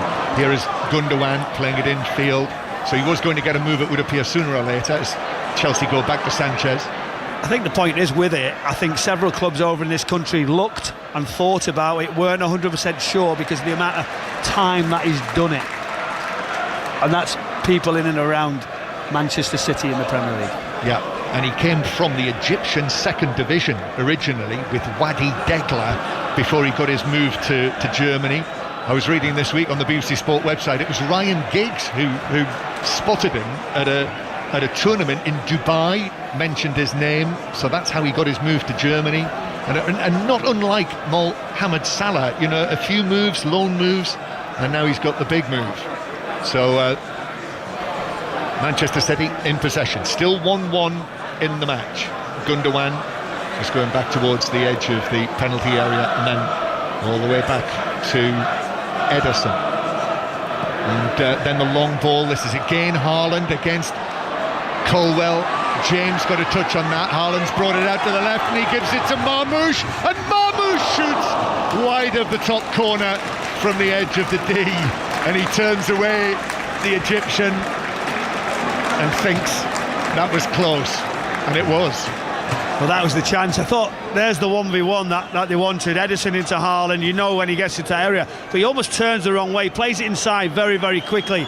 It opens up to Marmoush and he just sort of strikes it rather than curls it, and late it has that swerve just away from that far post. A bit more quality, he hits it, you know, strong enough, but the quality, just that bit of slice. Very close, but not close enough, and it remains 1-1. He's got a reputation, or he's had a reputation in Germany for scoring match-winning goals. To say only Harry Kane scored more in the Bundesliga this season. He scored another one today, Harry Kane, I noticed. They won at Freiburg, Bayern Munich. Now Haaland again, it's a long pass. Chalobah is struggling. Oh, Sanchez has come a long way. Haaland over him and in. Oh, the goalkeeper. What on earth was he doing? Cucurella looks at Sanchez, but Haaland celebrates. Give Haaland a chance like that, he's not going to turn it down. Very good finish, but it was a bit of a gift. And Manchester City now lead Chelsea by 2-1. Well, you leave him 1v1. You've got Ederson's supply line. They've been warned several times. I did say, don't go so high, don't leave him 1v1. And then when it's a battle, goalkeeper gets sucked in, thinks he can come as he gets away, but Haaland does so well. He checks back inside. And from that point of view, once he opens up onto his left foot, it's a great finish. He just chips it right over the top. And almost like Cantona-like, where he's done it and he's scored, he just stands there and walks off very, very cool and composed. He knows it's a great finish. He gets those positions, and City finally take the lead after a very, very slow start to the game. Yeah, Robert Sanchez, he found himself in no man's land. And the position that he was in, Haaland was over near the corner of the penalty area, and there as well, Haaland managed to get himself up against Chalobah instead of Colwell.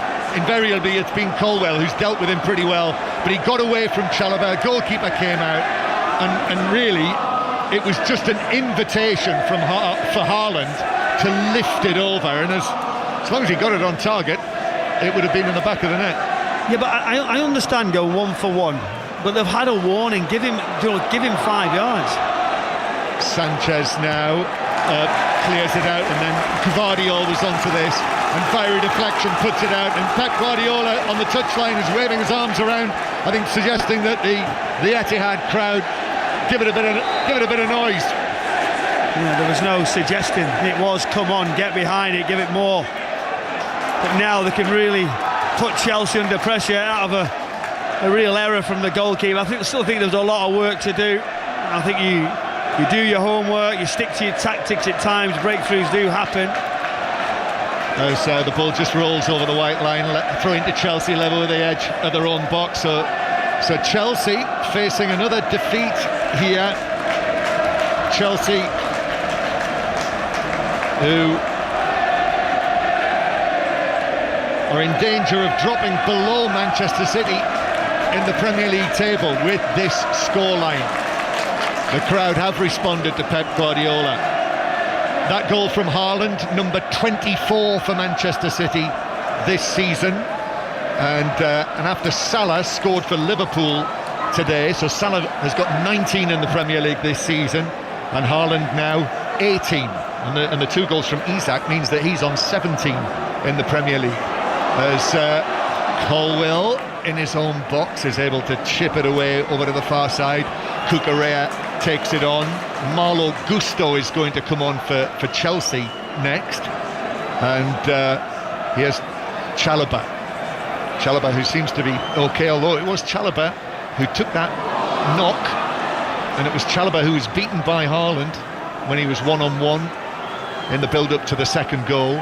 and Pedro Neto as well. So Pedro Neto and Gusto.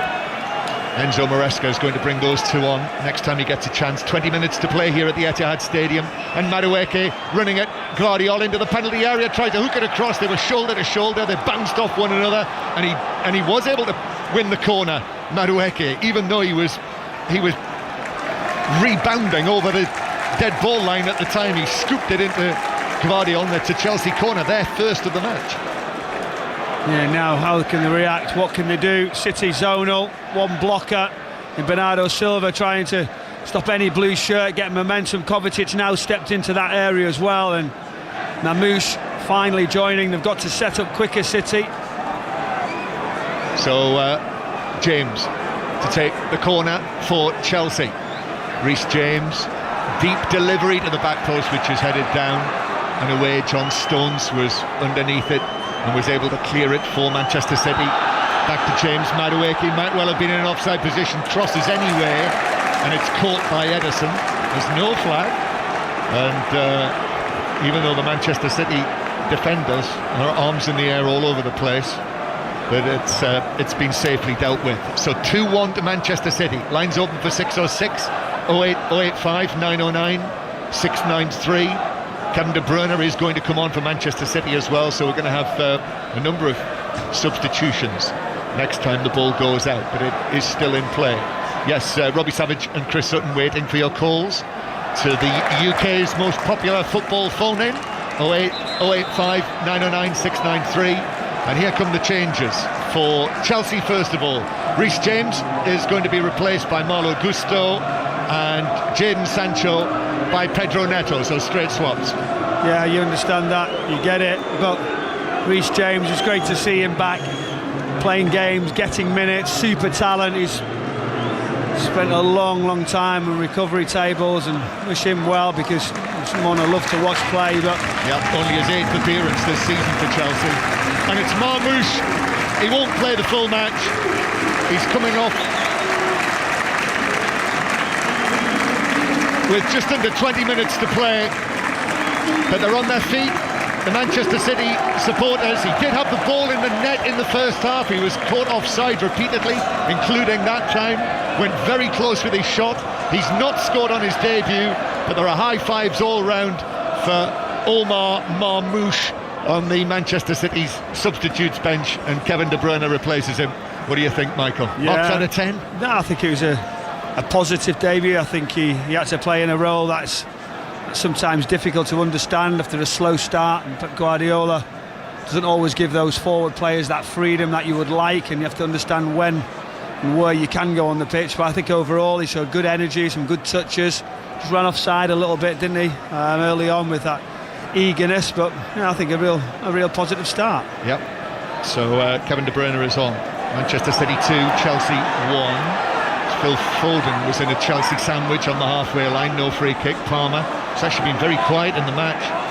Should have scored in the first half if he'd been more selfish, but generally feels like he's not really seen much of the ball. He's just cruising around, he's just waiting for that chance. That's all he is, Cole Palmer, but you've got to get him on it, get him turned round, because he will produce something.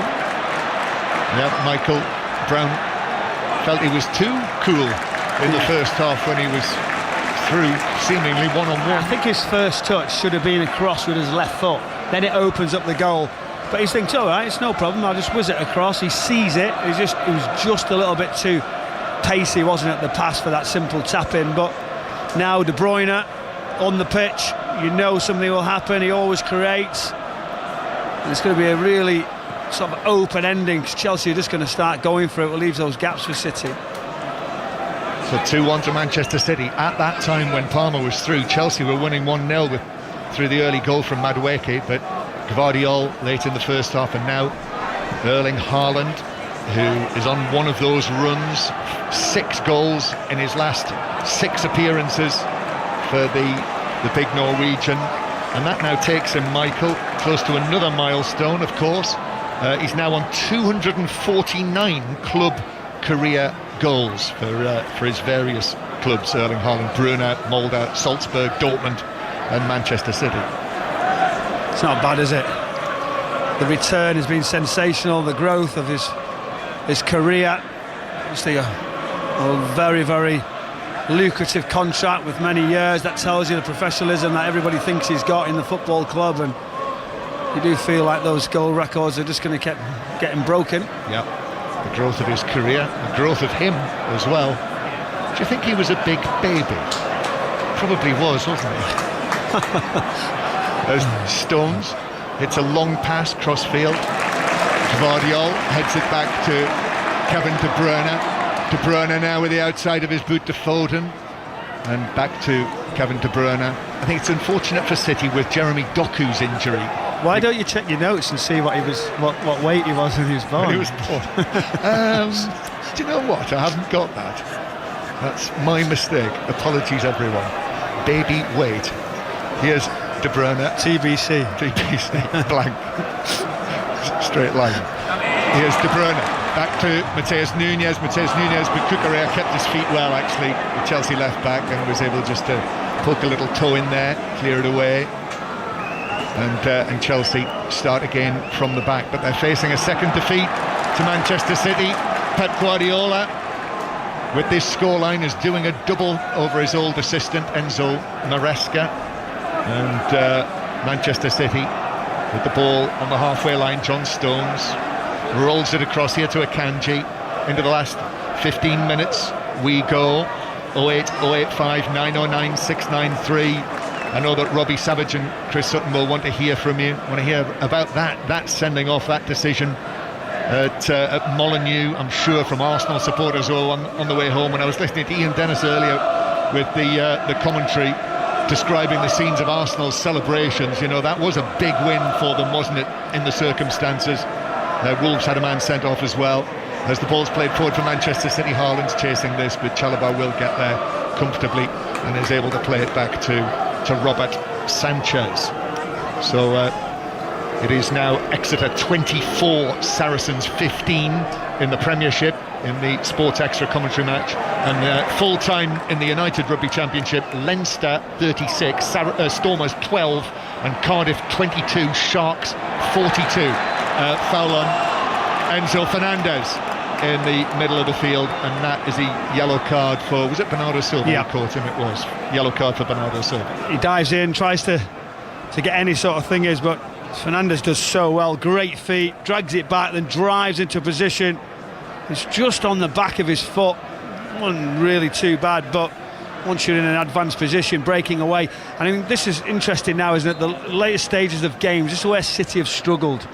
When it's been tight in the games, we've seen Manchester United here, we've seen in the week in the Champions League. Yep. How do they do this? What is Feyenoord. different?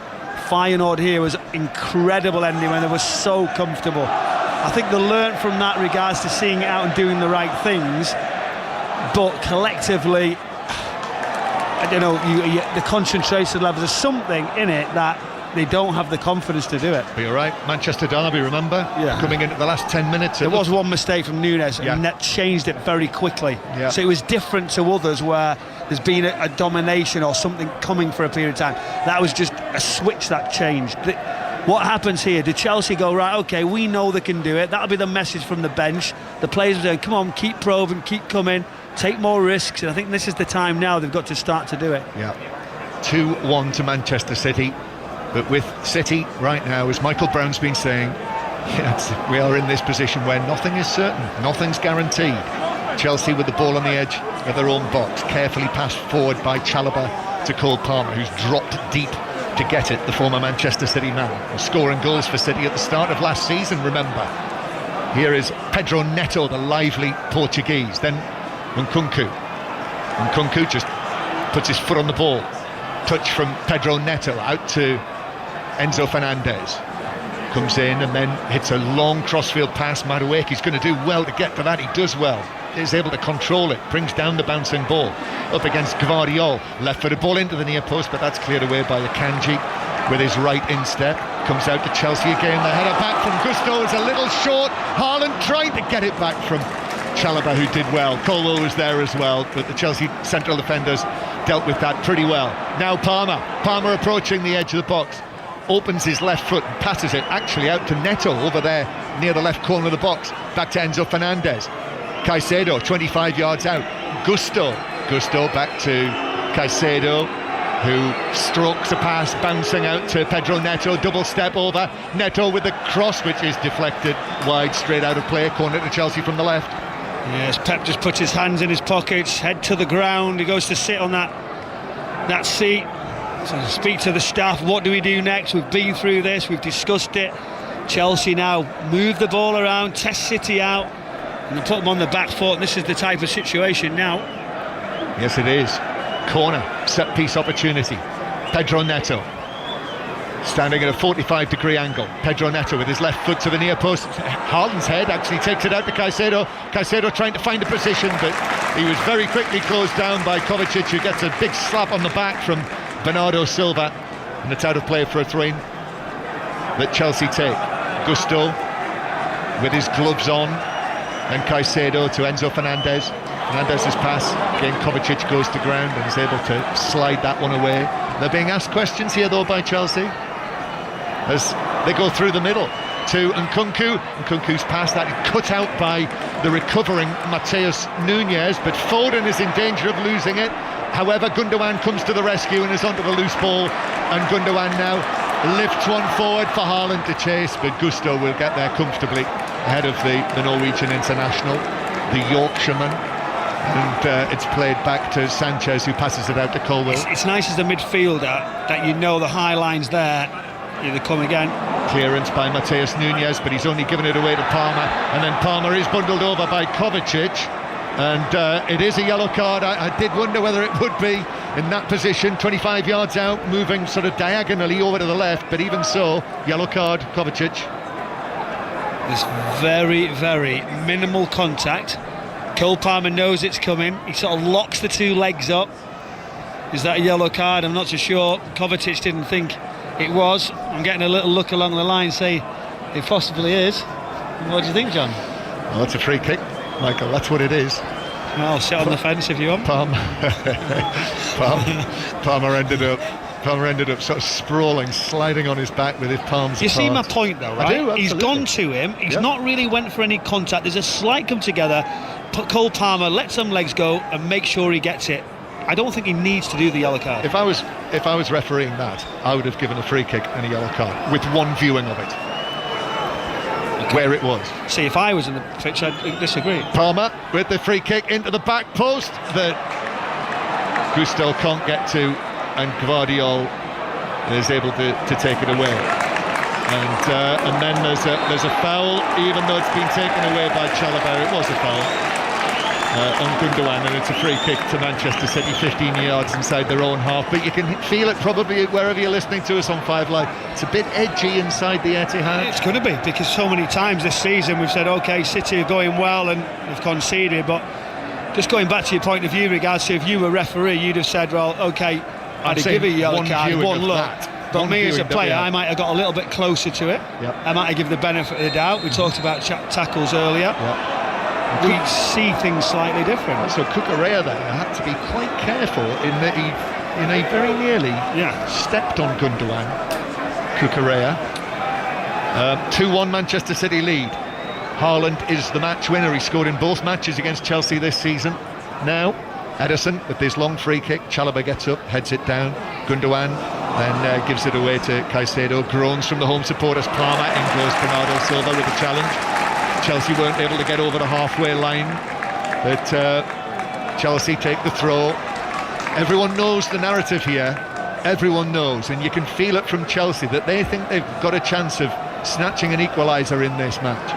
Caicedo and Manchester City, have rather stepped off and allowed them to have the initiative. Colwill walks it towards the halfway line. Palmer now increasingly influential in the game. The England man, Chelsea's number 20, Chelsea's top scorer this season. Here he is again. 14-goal Cole Palmer turns, plays it back into his own half. The PFA Young Player of the Year last season. Phil Foden, the PFA Player of the Year last season, on the field. And it is Chelsea who are dominating possession, but less than 5 minutes to go, Michael. Time's beginning to run out for them. Yeah, it's fine if they do this. If I'm City, I'll say, OK, or wait, let you move it around. I think the wide areas are so key. And do it quickly, see if it opens for you. Chelsea are in control here, as I would say, but City say, let's have a look at you. But here you go, these positions now. Can there be a runner? Can you move him behind John Stones? Well, here's a man who can do something special. Pedro Neto gets the ball back on the edge of the area for a 1-2 with Fernandes. Fernandes into the challenge, which is hurdled by Phil Foden. What a piece of athleticism that was from Phil Foden, as De Bruyne just plays it back. And remember, Manchester City are leading here. They don't want, once they get the ball back, this is where they've struggled a little this season, is managing the game without Rodri. And the way that results have gone, Akanji now back to Ederson with 3.5 minutes of the 90 to play. De Bruyne, that was a challenge in his back, but he was able to find the ball to Haaland, and Haaland flicks it to Foden. Foden through the middle, one-on-one against Sanchez, scores 3-1 Manchester City. And Phil Foden celebrates by sliding on his knees into the far corner. He scored in a 4th consecutive Premier League match, and he sealed the point for the champions here. 3-1 Manchester City lead against Chelsea. You know, people say sometimes, what does Haaland do when he doesn't score, when he doesn't have that momentum? I feel like he's getting better. Hold-up play was good, and then that run from Foden, the time when he just flicks inside, takes everybody out. And then Foden's got that weight, that long run, he's looking around, people chasing him, 1v1, just looks like he was going to get caught. And he was cool, he was calm, and he just slotted it in to that left-hand corner. Super finish, he deserved that today. Phil Foden, Cole Palmer was through one-on-one early in the match, wasn't able to convert. That could have been 2-0 to Chelsea. Late in the match, Foden put through by Haaland. More direct this was, running directly at the goalkeeper, but very calmly with his left foot, just tucked it past Robert Sanchez into the net, and Phil Foden makes it, for him, 6 goals in his last 4 Premier League appearances, and he reaches double figures for this season in all competitions, his 10th goal for City. We've been waiting for him this season to come to light. You knew it was just a matter of time, and it was the goal at Aston Villa. And then since then, he's got into great positions, getting fitter, getting sharper. Do you know, the more games you play, you get into the rhythm that Pep talked about so many times, and then he just sniffs it out. And in those areas, he's got all of the skills, the ability to make different choices. He stands up and waits there. He could have hit it earlier, but it's a super finish under pressure. Yeah, and now he is back in goal-scoring form, Phil Foden, after the 27 that he scored, which was by a distance his career best. But as Michael says, he got the goal in the defeat, the late on against Aston Villa, so scored in that match, scored in the 4-1 win here against West Ham, then a couple of goals against Brentford, a couple of goals last Sunday against Ipswich, and then this one here tonight. There'll be 5 minutes of added time at the end of the match, but Manchester City have got it won now, Michael. It's a long way to go, John. Lots of football. Yes, maybe we can't say that anymore about Manchester City, but I think they have got this one won. Foden takes the ball downfield, and Chelsea have got it back. I see that Haaland joined in the sniper celebration there. Did you spot that? The two of them did the sniper celebration together, with Haaland having set Foden through. He got a piece of the action. And now Blue Moon rings around the Etihad Stadium as Chelsea come forward, but they need something spectacular now. The 90 minutes are almost up. In fact, there we see Lewis Smith, the 4th official, holding up the black board with the red number on it, the red number 5. Chelsea, long pass out here to Madueke, who brilliantly beats Guardiola. Madueke's ball right across the 6-yard box. No one could get a touch on that, and it's out for a throw-in, but brilliantly beat Guardiola. I really like him, honestly. Not only does he make it to the line, he managed to take the touch in behind Guardiola. Does he try and is that a cross, or does he try and whip it around the goalkeeper? Maybe it's a tight angle. just doesn't know if he gets it right or whether he is unselfish, plays it across, and it was a scare. But that's the type of moment there. Exactly there, he goes and scores, and then City all of a sudden, 5 minutes to go, you're under everything again. Delay now, wait, hold possession wherever you can. That'll be the message for Pep. Yeah, throw-in is taken back to Ederson. So Manchester City leading Chelsea by 3-1. 08085 909 693 to join in 606. Book your call with Robbie Savage and Chris Sutton if you're on your way back from one of the earlier matches. So eventful up and down the country today.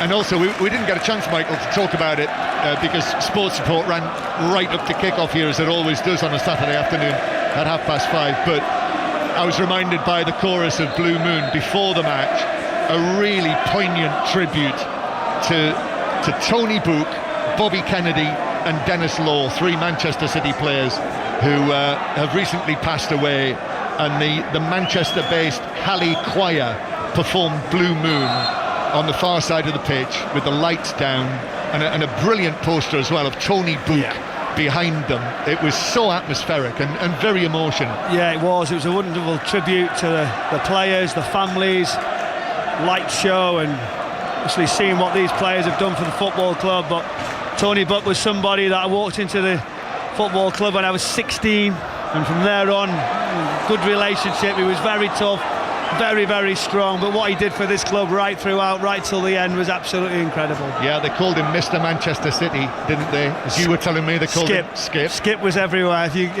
did not cross Skip. I did once or twice early on, and then realised I don't need to do that. Yeah, and he died at the age of 90. And the poster, which is replicated on the front of the match programme today, it's a brilliant piece of artwork actually, of Tony Book as player, manager, and also elder statesman with his white hair. And you know, they'll miss him around here. He was such a presence at the club. So that was very well done by Manchester City. And actually the match here today is the result, the performance, having gone a goal down in the way that they did, with the debutant Kuzanov having such a shaky start to the match and giving the goal away. You know, this is a good win for Manchester City in the place that they are at the moment. Chelsea coming forward, but 3-1 down, deep in added time. We're in the 4th minute of added time. Madueke again, excellent. Madueke tried to pull it back for Palmer on the edge of the box, but City were able to clear through Phil Foden, and De Bruyne couldn't keep the ball in, and now the ball's... We've got 2 balls on the field, so Palmer. The recovery there from Phil Foden. Yeah, very good. Fantastic. He's gone the other way twice, and he's come back. Madueke again, wonderful run into Palmer. Just seeing some sort of light, but City have really dug deep, haven't they? They've demanded it from the manager. You know, you do feel sorry for the start that City had, but the team haven't half done well. You can recover from that. Does the team go on and win, John? Yeah. Well, it's the start of, it continues this run of tough matches. There's Chelsea come again down the left-hand side. Neto wins a corner for Chelsea. It's the first time that Phil Foden has scored in 4 successive Premier League appearances. But they've got to do it again and again and again, Manchester City. But they are capable of doing that. Corner from the left that Pedro Neto, with that little sort of D'Artagnan moustache of his. False start. Then here is the delivery, left-footed, comes off Haaland's head, headed forward by Chalobah. Chance for Colwill, but he snatched at the shot. Did open up for him there at the back post, but he snatched at it as the defender came across and hit it wide and into the celebrating Manchester City fans, who are taunting the Chelsea fans who are already vacating the stadium. There's a bit of history there, isn't there, between Chelsea and Manchester City fans now. We understand why, but as it drops there in the area, Colwell's got to do better. Right-footed, tries to get over it, always rising, but you know, I felt like if that was a clinical striker, it was a definite goal, John. Yes, Chelsea beat Manchester City in that Champions League final, that all-English Champions League final in Porto, but Chelsea have not been able to beat them since then. Back in 2021, when Thomas Tuchel was the manager of Chelsea. And it's another victory for Manchester City here today. Despite going a goal down early in the match, Haaland and Foden hug one another out there on the pitch. They combined for the goals in the second half.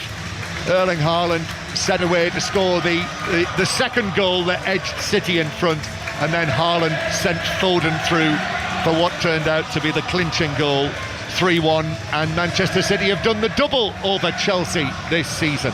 Michael Brown. Yeah, obviously a disastrous start for City. Chelsea looked good. That Cole Palmer opportunity where it was unselfish and it didn't come off. From then on, City just kept pressing. That high line of Chelsea, Josko Vardiol went through, then Nunez, and then finally get the breakthrough. Haaland was in and around everything today, but it was obviously that little man who's found his form, Phil Foden, who sealed a real gutsy performance for City. So for Chelsea, that is a fifth Premier League defeat this season. They've now lost 3 of their last 6 Premier League matches.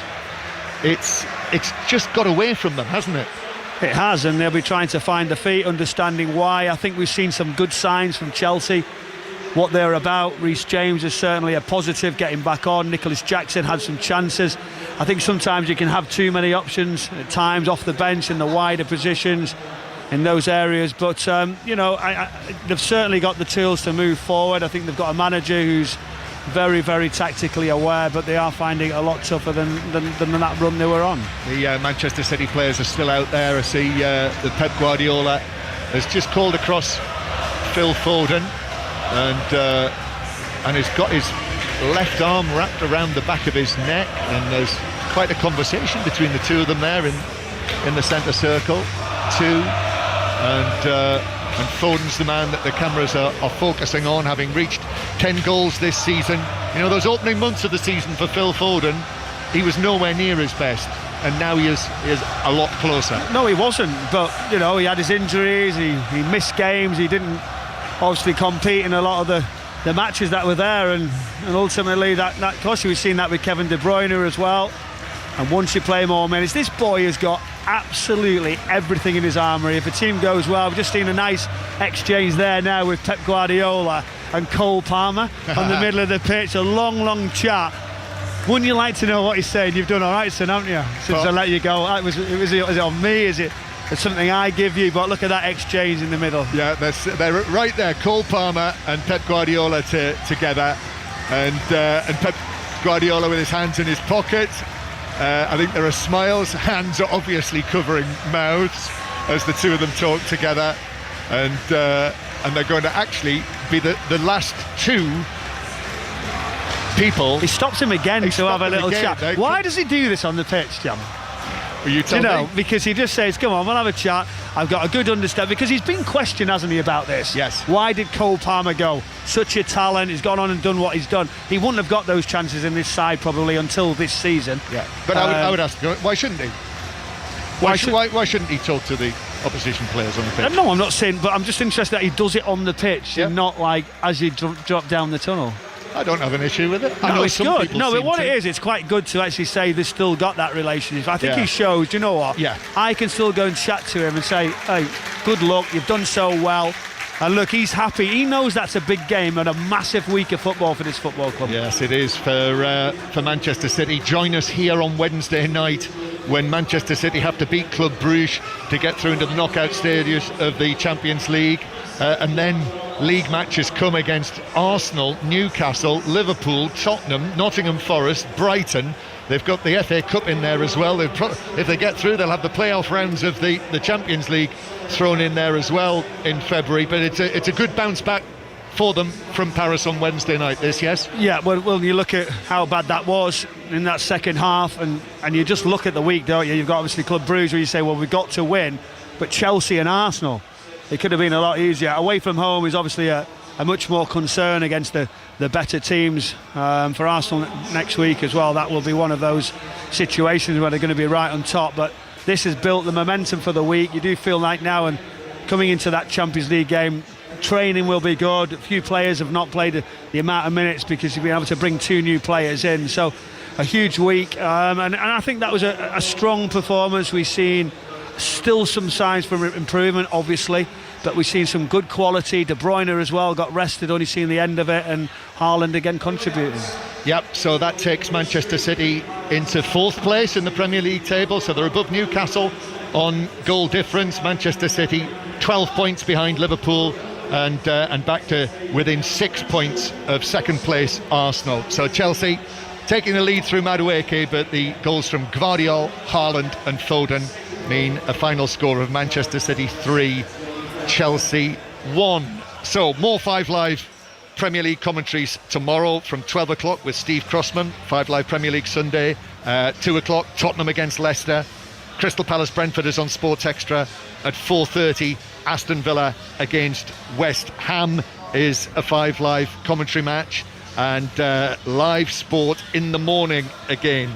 If you heard Madison Keys, I think surprise victory this morning in the women's final. It's the men's final live from Melbourne in the morning, round about 8:30. So weekend breakfast from 7 with Jeanette Kouachi and Gordon Smart, and then it'll be live to Melbourne at 8:30 for Yannick Sinner against Alex Zverev. The full-time whistle has gone as well in the Premiership Rugby Union. Exeter Chiefs have beaten Saracens by 31 points to 22. And next, Robbie Savage and Chris Sutton are standing by to take your calls on 606 on 08 085 909 693, and they will be here after the news on 5 Live with Stuart Clarkson.